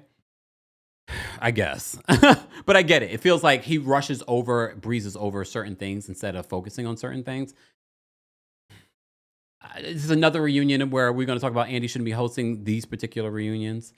Sassy says that it's still snowing in Boston too. Lord have mercy. All right, let me move on. All right, so Jazzy and T are going at it. All right. And then Stacey and Jazzy address the wedding issue stuff. We already talked about that, so I'm not going to revisit any of that, okay? Andy asked the group, though, and I'm going to remind you, Andy does ask the group when Stacey calls out Jazzy for recording their phone call and that it's a problem, and she warns the group, if you've spoken to Jazzy, she probably recorded your phone calls. Wendy, Kay, and Angel all confirm they had the same experience with Jazzy. And I don't know if it's recorded phone calls, but because of the way that it was edited, it seemed as if that's what they were nodding their heads to. Little Draw's art. Thank you so much for being here. Unfortunately for Andy and us, a lot of the conflicts were going to go in a circle. So the best you could do is keep things moving. Exactly. And that's what you have to do as a moderator. So I'm going to give him some grace. Comedy Kennedy says, Andy was cutting off Tia, Jazzy, and Kay. That means one of them ain't coming back. Ooh. I definitely think Tia will get a second season. I do, because I don't think Tia's season was that bad, y'all. In comparison to Kay, this is her second season. You know, Andy has always said he likes to give new housewives at least 2 seasons. This is Kay's 3rd season being on the show, but second season being a housewife, I don't see her coming back. I don't see Kay coming back, especially how she did at this reunion. She did not do well at this reunion, in my opinion. Okay? Fish Eyed says, Jazzy says that there will be receipts. Girl, if you didn't bring them at the reunion, I'm over it. Oh, wait, I didn't see that, P-Dub. Kempire says that Giselle agreed to the recordings too. That's bad. That's bad, Jazzy. And that alone would be reason for them not to bring you back. Because these housewives are going to be like, we don't trust her. So I could see them not bringing her back. But, then there's that. All right. Let's move on from that because Monique comes out. Oh, my Lord. Monique comes out. Before Monique even comes out, they show her backstage. You production, you editors, we appreciate you. But y'all are shady as AF. Because the way they zoomed and they panned from Monique's outfit, from the leg, they said, we got to show it all. They panned from her outfit. Let me remind y'all what it looked like for those that may have missed it. Because some of y'all just watch my recaps, right? The way that they panned from her leg, because, it was giving She-Ra or Wonder Woman from the bottom, all the way to the top. I was like, oh, Lord.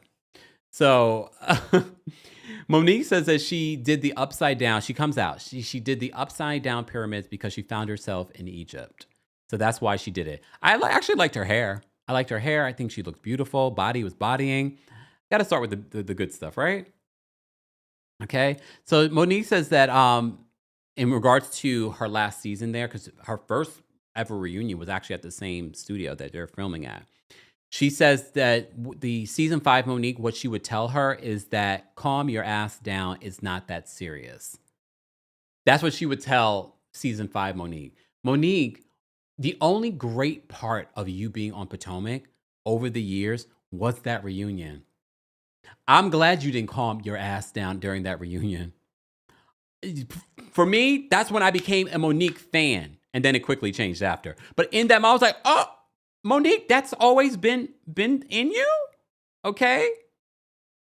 So she's like, I would have told that Monique to calm down. Yannette, not with the red triangle emojis, upside down, downside down. I can't. And it's actually giving that. All right. Let's get back to this. All right, guys, don't forget, we will be live again at 3 p.m. Eastern for my Married to Medicine recap. I still need to watch it again and take notes. So I might be a few minutes late, so bear with me. We are here. We're going to take callers in just a second. I will drop the call link for the general audience as well. But we have nearly 3,000 of you in the chat. Let's get to 1,200 likes. We're not far from it, okay? Y'all with this damn triangle emojis. I can't. All right. Monique pulls out the binder. And Andy's like, oh my God, you brought the binder? And she says she brought it just in case. In case of what? And everyone bringing up that regular Robin still has a tab in the binder. I want to see what... Honestly, that's the only interest I have in the binder. What else does she have on the other ladies? And she said in interviews around that time that a lot of what she said to Giselle, and Giselle basically crashed out during that reunion, but they never showed it. I'm like, okay, fine.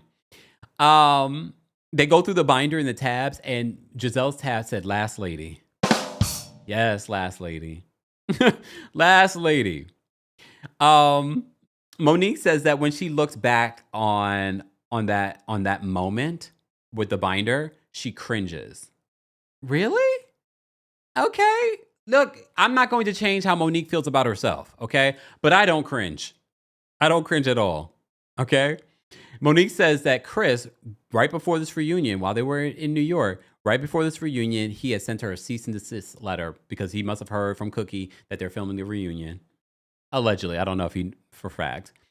And that was part of the reason he sent the cease and desist. So there's been a lot of litigious stuff. And that's why I'm not mad at Monique for feeling away with whoever brought this information to Chris about her talking. But I also think that Chris is just assuming that if she's going to be on this reality show, she's talking about him. Okay? She brought 2 binders. I don't know what the other binder was for, but she brought 2 binders. I thought that was interesting. Christy says, I'm glad Chris did that. Oh, not you glad that Chris did that. Monique talks about her healing journey. And she says part of her healing journey was getting rid of 350 pounds, meaning Chris. But Chris has lost weight, so I don't think he's 350 pounds anymore. But he's also very tall. But she says she did a lot of self-reflection. Giselle says she feels like her and Monique could have been friends if they had just talked back then. Y'all couldn't talk because remember when y'all had the one meetup with the group, you had security there and you had security at the reunion. But okay, fine. Y'all want to change the narrative. Andy reveals that we already knew this because this has been talked about before, that he had asked Monique and he was actually impressed. He was like, the fact that she turned down being on Ultimate Girls Trip, they had asked her for season 2 of Ultimate Girls Trip, which I recently watched. They did not need Monique on season 2. That was a perfect cast. Even Eva, who really didn't bring a lot for me on Real Housewives of Atlanta, but in this moment, I was like, where was this Eva? I will say this, during Eva's 2020 reunion, she brought it. It was like, this is the Eva we need to see. That was a perfect cast. I literally just recently watched the girls trip because we've been having such a brutal winter here. I was like, I need to be taken away on a trip. So I was watching the Ultimate Girls Trips recently. And I watched that Ultimate Girls Trip. And that was a great cast. They did not need Monique. I think Monique would have paled in comparison to the rest of that group. I don't think she would have brought anything to that, to be honest. Okay. But Andy says he was impressed that she turned it down. And she says she was still too angry. She was still in her marriage. And she just would not have been in a good place. And in all fairness, everyone has said that Monique got fired after the fight. And I've told you countless times, word on the street, she never got fired. They wanted her to come back for season 6. She decided not to come back because of how the reunion turned out. Andy confirmed that he asked for Ultimate Girls Trip. They also asked her to be on Traitors not too long ago. But you know how that turned out. We're not going to revisit that, okay? It just reminds me why you can't just take everything that Monique says with, as Bible, okay?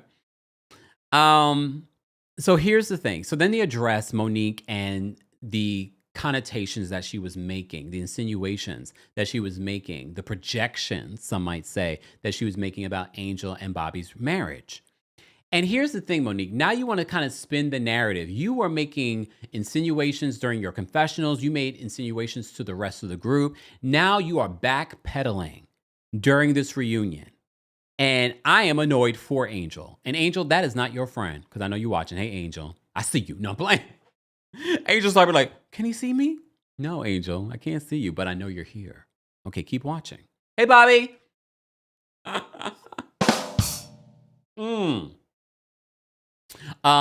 Butterfly Soldier says, I'm glad Bobby paid her dust. We're going to talk about that. So Monique, let me just make sure I address everything. Okay. So Monique addresses the statement she made about Angel and Bobby's marriage. Bobby, apparently, according to Angel, he was most bothered by Monique's statement because he didn't think Monique, out of everyone, would shine that type of light on him.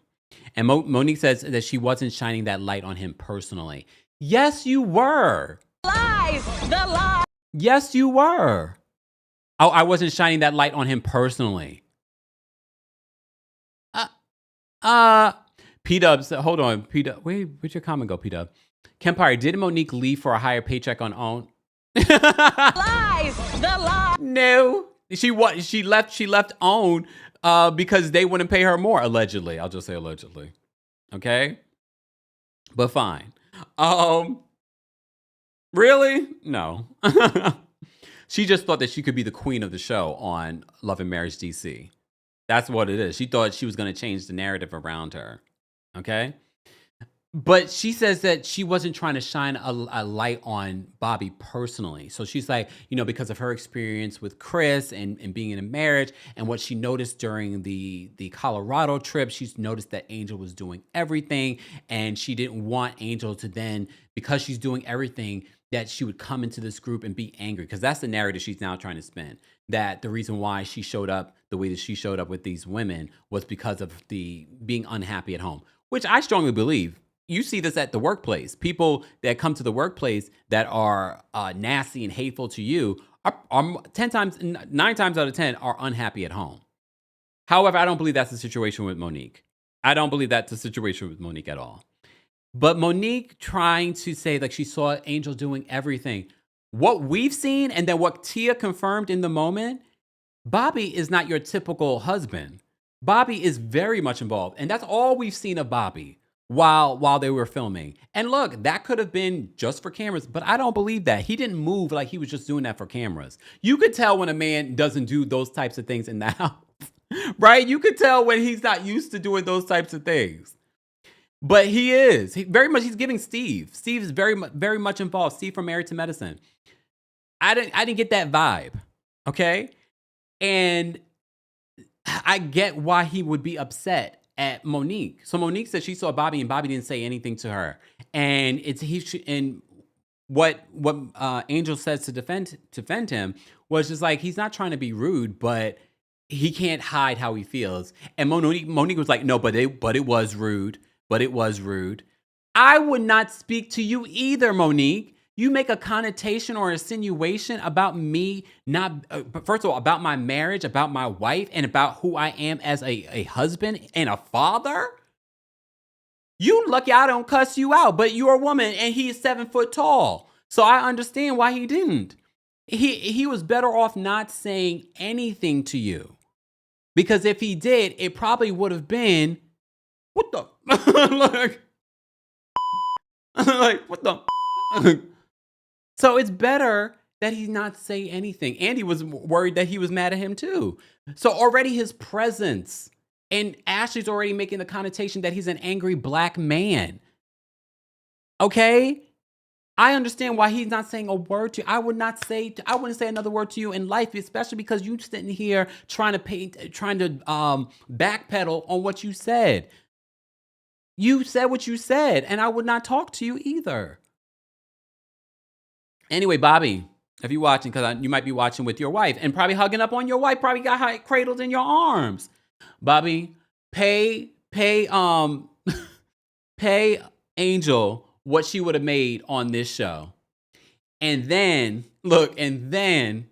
help her with the podcast and get a publicist and help her with the podcast. Because obviously she wants to have something of her own. Okay? And that's fine. Reality television ain't it. It ain't in it. It's not worth it because they're going to paint you whatever way they decide to paint you, and you are not one of their favorites. And you already see it from this reunion. I would value my marriage over this show than notoriety or being popular or being famous. I would value. That's me though. That's me. They're already making your husband out to be an angry black man. Okay. They're already trying to make it seem like he's not a good husband and a good father. She's like, I wasn't trying to paint that picture of him personally. Yes, you were. Yes, you were. So Monique then at the end of this reunion addresses the Chris, and I am so tired of the Chris and Stacey of it all. Clearly, maybe they hung out. Maybe they had a date. Clearly, it didn't go beyond that. She even showed text messages to Monique, and it didn't seem like Stacey was reactive. Then they keep playing that moment from before, from during the trip, where Stacey says that Timo dated people and I dated people. Chris was one of those people that she had hung out with. During the reunion, Stacey's saying, well, we hung out, but it was a bunch of us. Did they date? Everyone defines dating differently. I personally would not refer to that as a date. Me personally. But us hanging out, we hung out. He showed interest. I really didn't. But now I'm back with my ex-husband. Everything that you guys brought against Stacey, I'm not saying that Stacey's not a liar. I'm not saying that she isn't. But what I'm saying, you guys keep harping on Stacey of it all, and it's not landing. And I did get to see the preview for the next week's episode. So Monique says, well, some information came back to me, and she's like, I know you guys probably can't play it. I don't know why that is. Everyone's thinking it's Cookie. No, remember, Monique doesn't like Cookie. So the receipts aren't coming from Cookie, okay? It's coming from someone else that they keep beeping out her name or their name. I'm not sure who. They keep beeping out the name of who it is. Oh, I should see if I can find out who it is. You know, I got sources. I'm going to find out.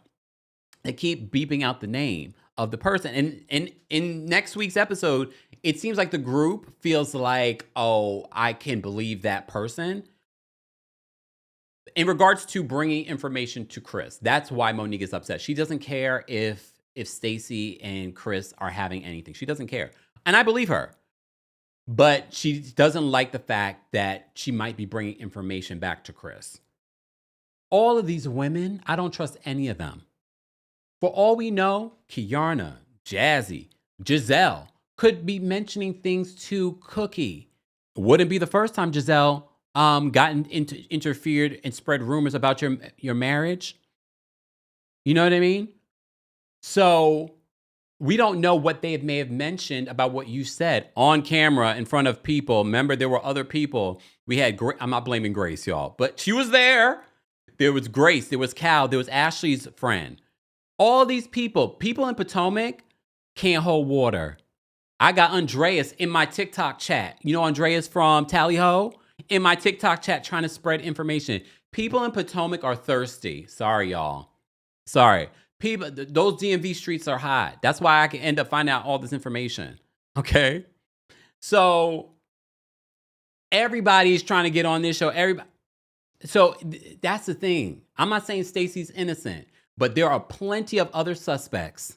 But I'm going to find out who was on the phone and what was said, because all you hear is beep, beep, beep, beep. You don't hear anything of what the person's saying based off the preview. So for me, Monique, this doesn't necessarily land, but according to Stacey, she's just like, why would I do that to you? I'm a recently divorced woman. I would not do that. I don't know. And she shows the text messages from before. Jean says, not Tally Ho T. Yeah. Called in while I was live last week. Called in. Then yesterday, he was in the chat. Andreas, you probably watching this too. Andreas, stop being messy. Messy. All right. And this is why they call us gay guys messy. Okay. All right. Guys, we're almost at 1,200 likes. Austin, thank you so much for the super chat and for being a member. Austin says, hi, Kemp. Jazzy's husband and that restaurant owner looked just alike in the side-by-side, so perhaps she was mad. Maybe he had a chance. Can we talk, Austin? I was about to say, he just looks like an older version of Darius. Like that, if you had told me that's Darius' uncle or father, I would have been like, I believe it. Right? I mean, take another look. The side-by-side was side-by-siding. All right. I'm going to take some callers. Okay. Drea, thank you so much for the super chat. Drea says, Kempire, I caught a live today because I'm snowed in working from home in Brooklyn. Drea, we're all snowed in and I'm so annoyed by it. But it is what it is. Grateful that we can work from home, right? Right? Thank you, Drea. Shout out to everyone that's in, and shout out to our mayor. Some people are so triggered on Twitter when I talked about the mayor. Someone was like, because the mayor had announced that there was going to be a full snow day, so kids weren't working, doing school from home, because last week they were off. And I was like, I love our mayor. He's given us a lot of hope in a time where our president is Donald Trump. So some of y'all were so triggered. Well, some of y'all, not y'all. So triggered. It's like, oh, I'm assuming you're a renter and blah, blah, blah, blah. I was like, you know what they say when they assume. And first of all, ain't nothing wrong with renting, so please understand that. But don't sit here and assume anything. I am a full-fledged homeowner, okay? With stock options and plenty more, okay? I got properties. I've got land. And I got a picture frame. Hold on, let me grab my picture frame. Oh, hold on. Wait, I got this picture frame. Let me bring this picture frame out. The internet, I can't wait till the villain era is over. So for those of you coming to the Kempire After Dark live show on March 13th, the villain era is not over till April. According to the astrological signs, the villain era is not over. So y'all gonna get the villain era at the live show, okay? I got my condo. I got my property. I got my house. I got land. I got multiple land. Shout out to my land in Jamaica, okay? Not that I need to tell y'all nothing about my business, because y'all always trying to find out my business. Who you dating, Kempire? I am a Taurus. You guys will never get whatever I decide to share with you guys is what I decide to share with you. I don't have to share anything with you about me, my life, my businesses, my picture frame. I got this in Japan. Shout out to the Japanese artist that I met on the street. He did this. I don't got, okay? You must be a renter. They're so triggered. They are so, come on, Adrian. Come on, receipts. Come on, Adrian. She said, owner. Okay, I can testify to that. Don't play with my boo. Owner. Okay, y'all remember when Adrian called in? She called in. She was trying to get into my home. Okay. This is why we never have time for callers. Okay. I got properties. Okay. I got land. All right. Let me stop. But I didn't tell that to them. I didn't argue because I don't argue with people that I don't know, faceless people on the internet. But I thought it was funny. He's like, you must be a renter. You must be like there's something wrong with renting. There's nothing wrong with renting. Some people can't afford some of the rent here in New York. Okay. Just saying. Exactly. Dibby, I gotta read your super chat. Dibby says, my life, my business, my condo, my man, my things, my picture frame. And yes, that's Bob Marley. May he rest in peace. My picture frame. Demi, thank you so much. Demi in the city. Thank you for the super chat. Not this photo. Demi has a photo of Keiarna at the reunion. Thank you for being a member. Demi says, I adore Stacey. I think she needs to get away and have her own show, maybe hosting a family game show. I think eventually she will definitely do something like that. Vidal, thank you so much for the super chat and for being a member. Vidal says, long live the villainer. At least till April. I'm going to be a lover boy come April. Lover boy. All right, let me move on. So that's how the reunion ends, is this receipt that Monique has. Monique, how would you guys grade Monique's return? From A to F, how would you grade Monique's return? I don't think it landed the way that she thought it was going to land, but at least she was able to feature her book. Now people are asking her to be on different things to promote her book. Good for you. Okay? All right, good for you. All right, guys, let's get to 1,200 likes. I'll drop the call link for everyone else. Let me close this live chat. Keep liking the video. I have so many people backstage. So people backstage, please respect the timer so that we're able to get to everyone. I'm going to try and get to everyone, but I do have a live at 3 p.m. Eastern for our Married to Medicine recap. Okay, I'm seeing C's, I'm seeing D's, I'm seeing C minuses. Shed Pearl gave her an F. Well, I don't know if I'm going to completely say an F just because I feel like she was able to at least promote something on the show. Unlike some of these people on other reality shows. But all right. Please keep in mind the opinions of the callers do not represent the opinions of myself, the Kempire LLC, or our sponsors. Please drop out of the backstage callers once you've said your opinion so other people can call in. All right. Let's bring up Lovely. Lovely, how are you? Lovely, you're muted. Lovely? Lovely, I can't hear you. You're muted. Okay, Kempire, can you hear me now? Now I can. Okay, hon, how are you doing today? I'm well, how are you? I'm okay. I'm gonna run this down in probably in 30 minutes. 30 seconds, sorry.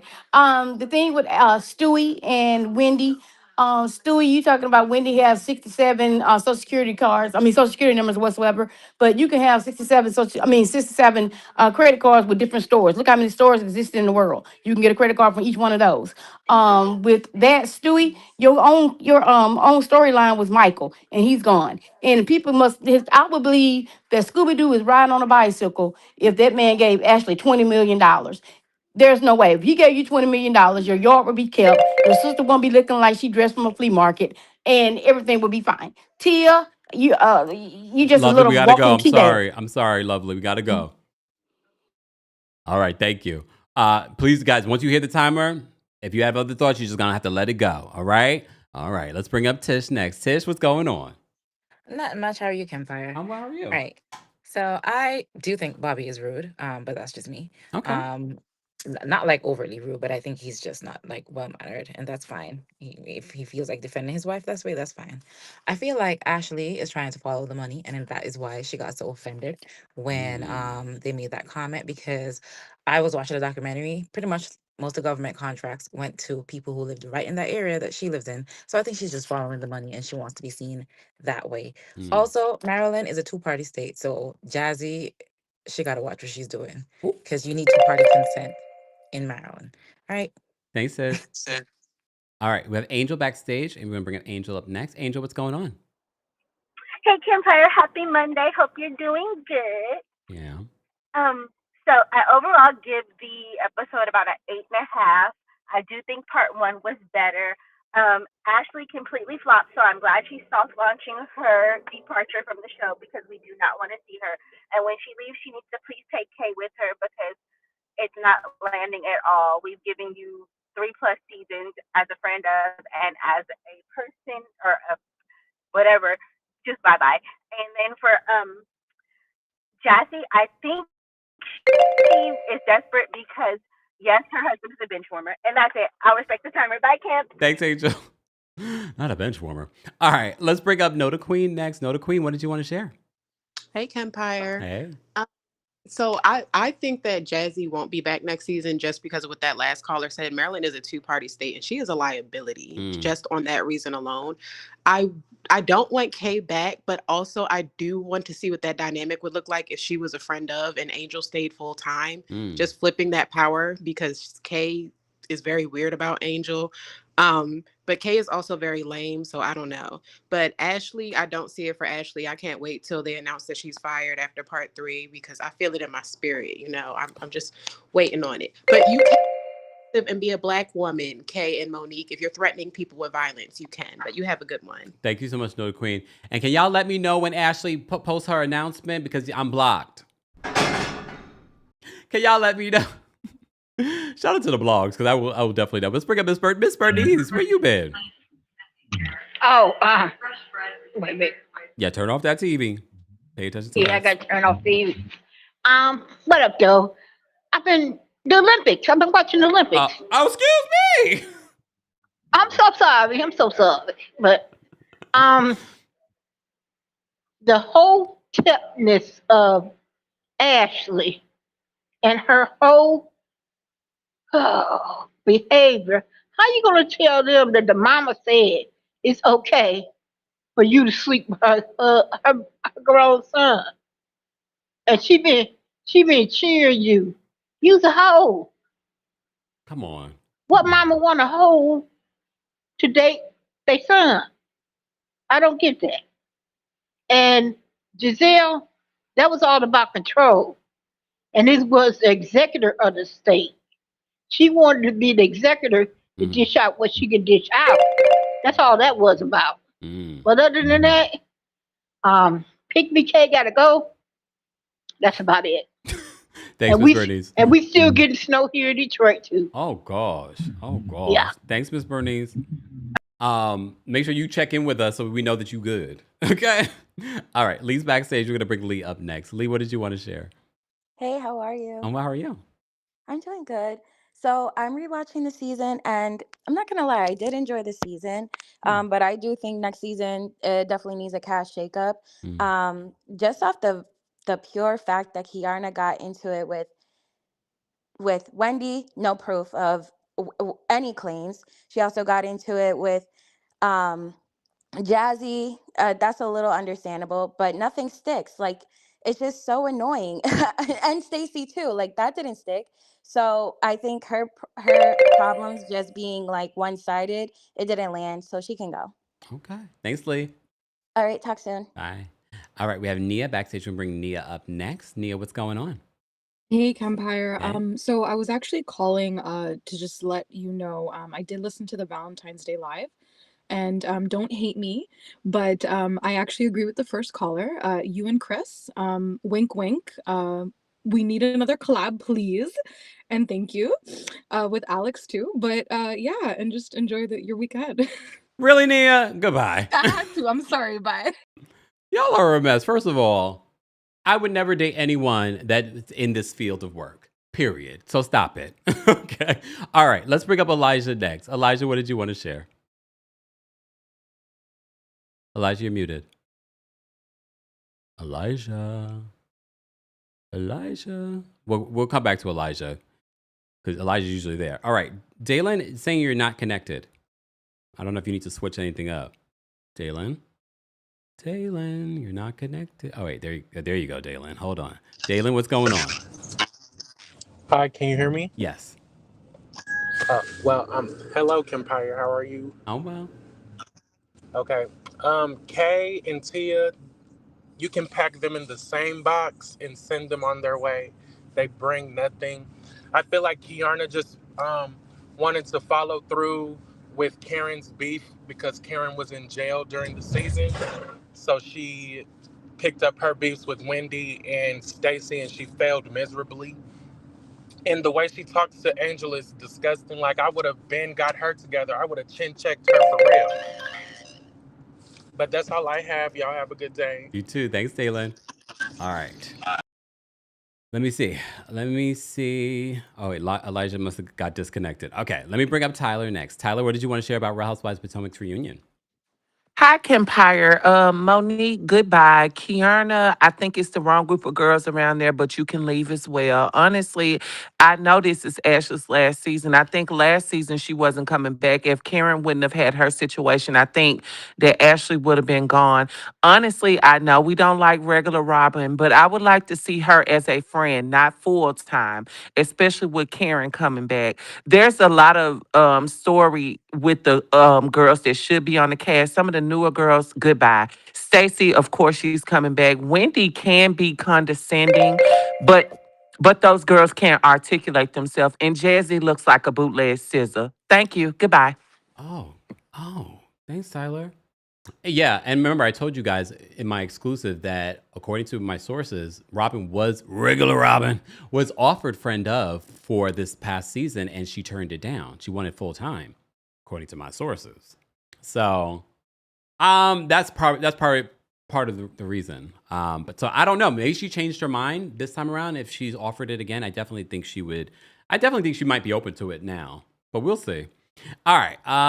Jasmine's backstage. We're gonna bring Jasmine up next. Jasmine, what did you want to share? Hey, Kim. Hey. Happy Monday. You too. I just want to say first about Monique. I agree with you. Monique was definitely giving snake energy.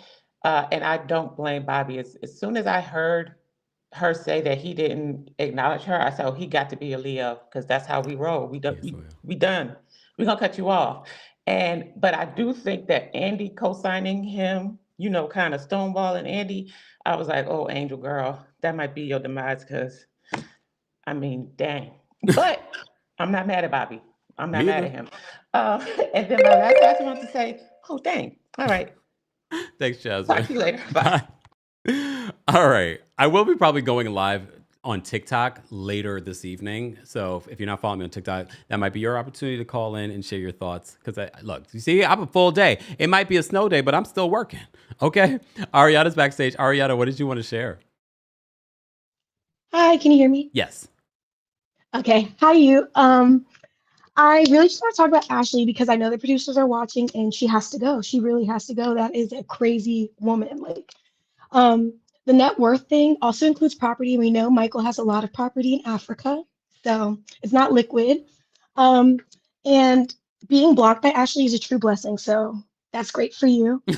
And for Josh, sorry, but this is not for you. It's not going to work out. Just let it go. Let it go. And then quickly on Giselle, as a child of divorced people, I do think the parents should focus on the children and making sure the children are okay. But that's all. Thanks, Ariana. All right. Nai's backstage. We're going to bring Nai up next. Nai, what did you want to share about Real Housewives of Potomac? Nai, I can't hear you. Nai. Do you have headphones in, Nai? Take them out. Nope, still can't hear you. Now you might have to drop out and call back in.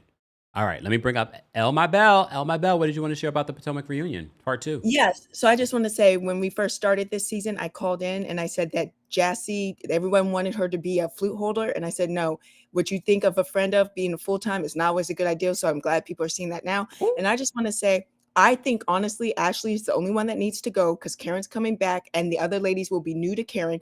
Stabilize the cast. We can't keep changing every season. We've had a lot of newness. Let it stabilize and then make changes after the next season. All right, El My Bell. Thank you so much. El My Bell, that was basically her way of saying, I told you so, I told you so. All right, let's bring up Cynthia next. Cynthia, what's going on?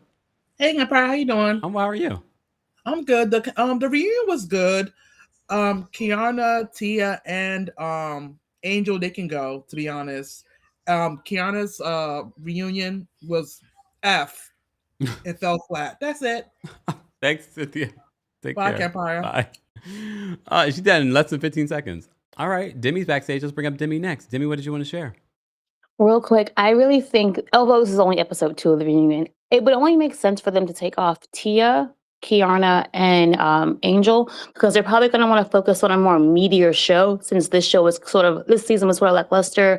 Giselle has said herself that it was a struggle since Karen wasn't there. So I could totally see them wanting to focus on a meatier thing, and then Tia isn't that. We don't. Is the way they really breezed over her whole segment. They went really fast over it when they moved on to. I want to say they moved on to Ashley or Stacy.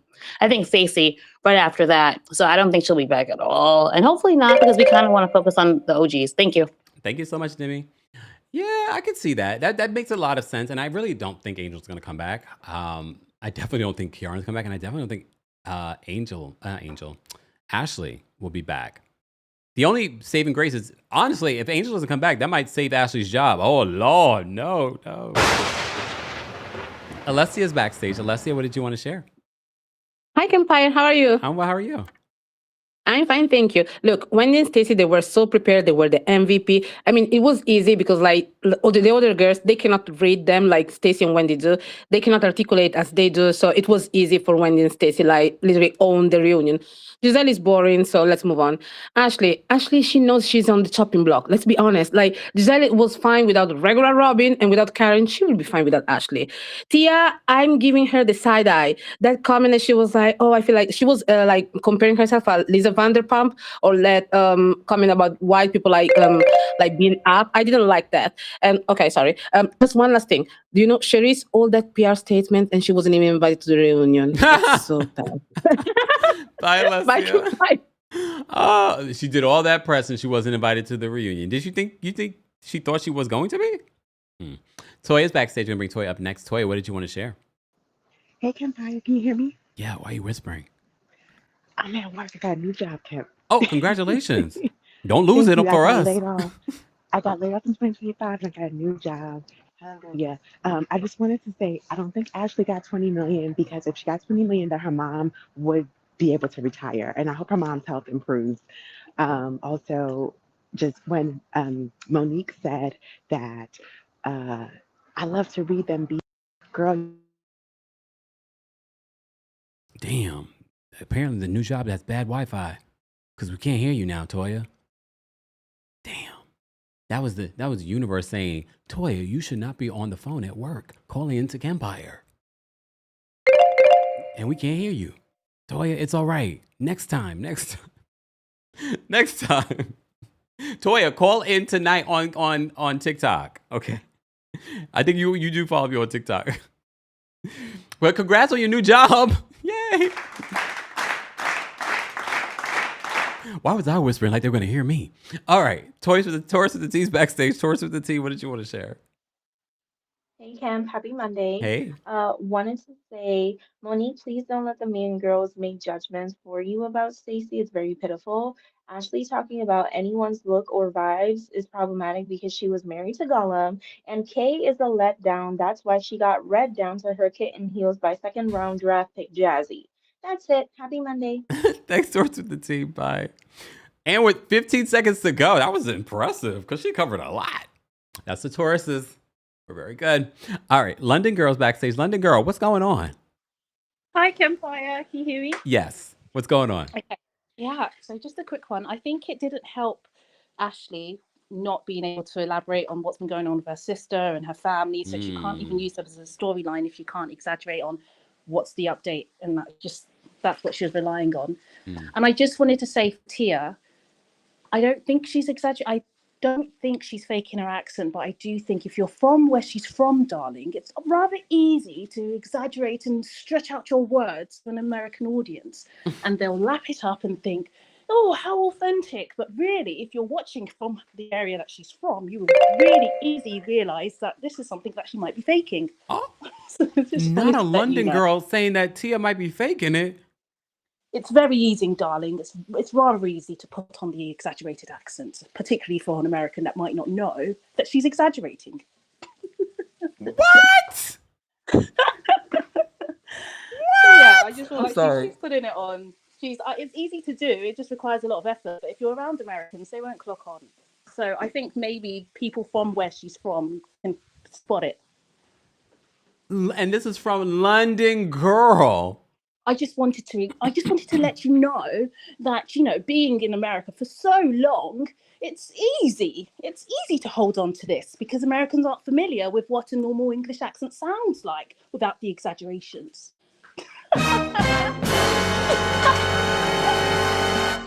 London Girl, thank you. Wow. I got to let you go now because I literally have to get off of here. All right. Thanks for calling in, London Girl. Wow. Bye. Straight from London. Okay, we have to, those of you that are backstage, other channels will cut you off and I wouldn't take the rest of these calls, but I'm going to take the rest of these calls. So please respect the timer. Let me bring up Elijah. Elijah, are you there? Hey, yes, I'm here. My boss was calling me. Unfortunately, that's why I wasn't on. But because I'm working from home. But what I want to say is, I want to say a couple things. When you look at that clip of Monique telling her, telling Angel, oh well, he's a dad, he can handle it. To me, at first I didn't notice it, but watching the second time, Monique is actually really nasty, and she's actually really fake. I feel like she puts this persona. And I'm sorry, but very similar to Karen, it's like, all namaste and I care about you and I want to be there for you. And she's really not. You know what I'm saying? She's just as messy as everybody else. Also, Ashley, I think it's comical. She's writing a children's book. I don't want nothing from her. The same way Wendy said, we don't want nothing, or my kids don't want nothing from you. We don't want nothing from you. Okay. And yeah, Ashley needs to go. That's my biggest takeaway from this. She's done. She needs to go. Thanks, Elijah. Wait, there's a comment in here. Oh, misguided. You're right. Here we go again. Stacey being vindicated because Stacey has been the one talking about Tia's accent. Oh, damn. All right. Peyton's backstage. Let's bring Peyton up next. Peyton, what did you want to share about the Potomac reunion? Hi, Kempire. Hey.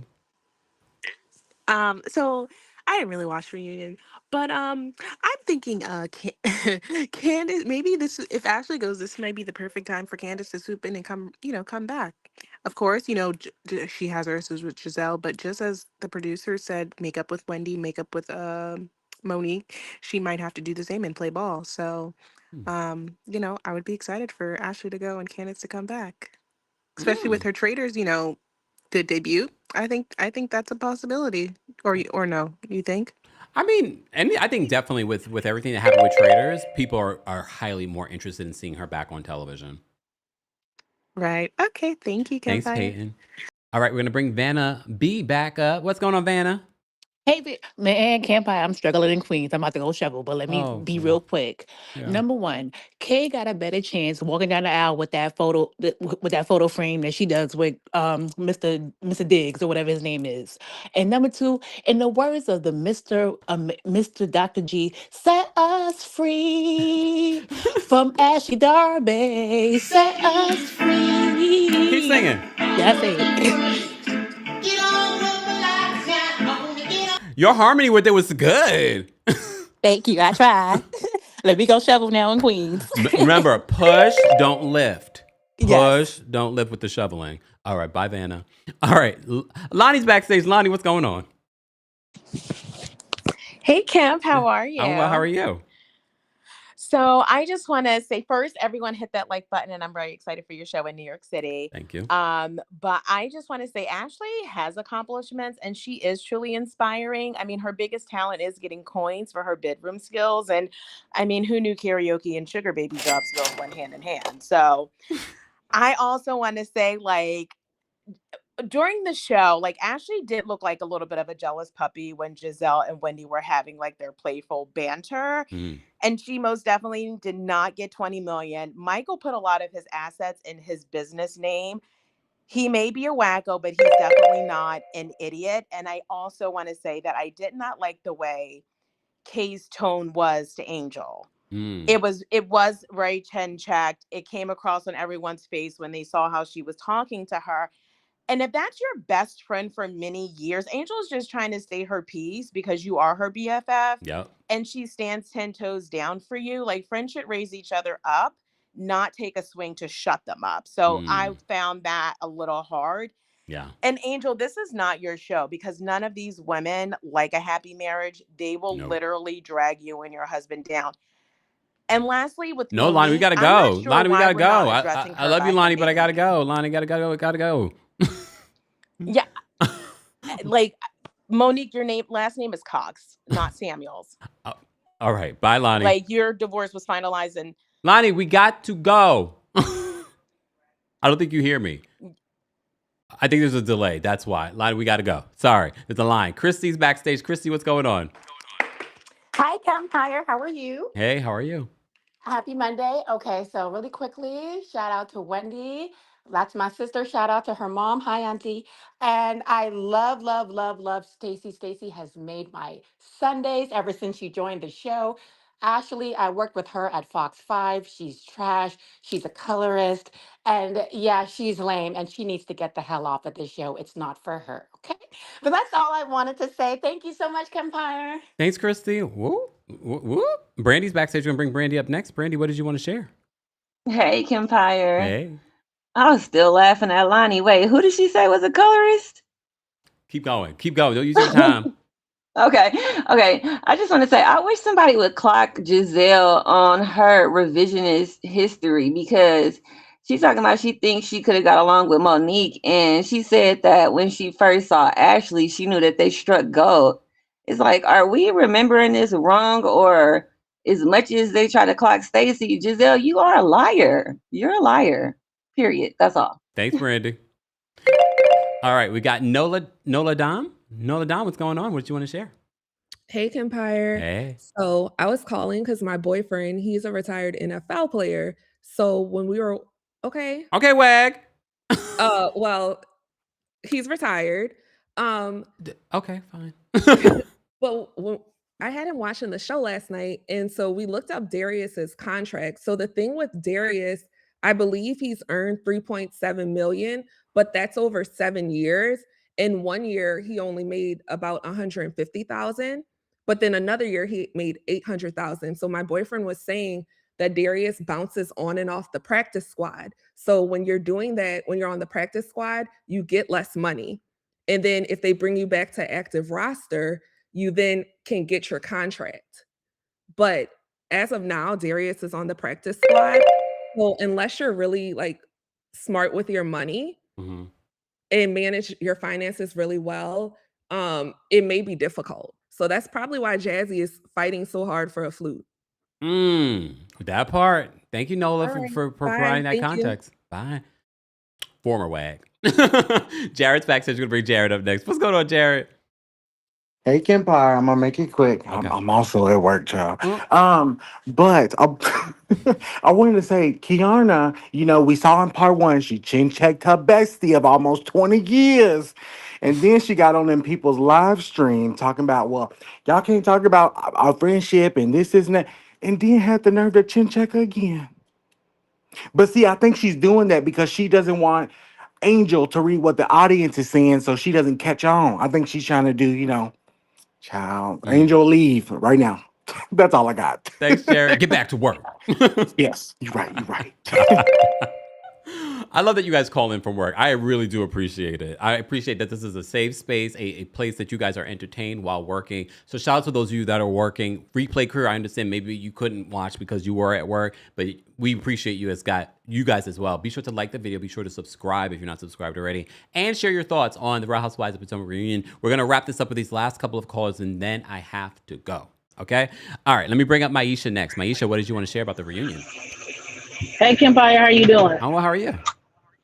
I'm good. I only got a couple of things to say. First of all, shout out to you and your things, baby. That's right. You got a right to brag about that. And I know you said the producers was listening. I got one thing to say. Please, please, please fire Ashley Darby. Bye, Kempire. See you later. Bye, Maisha.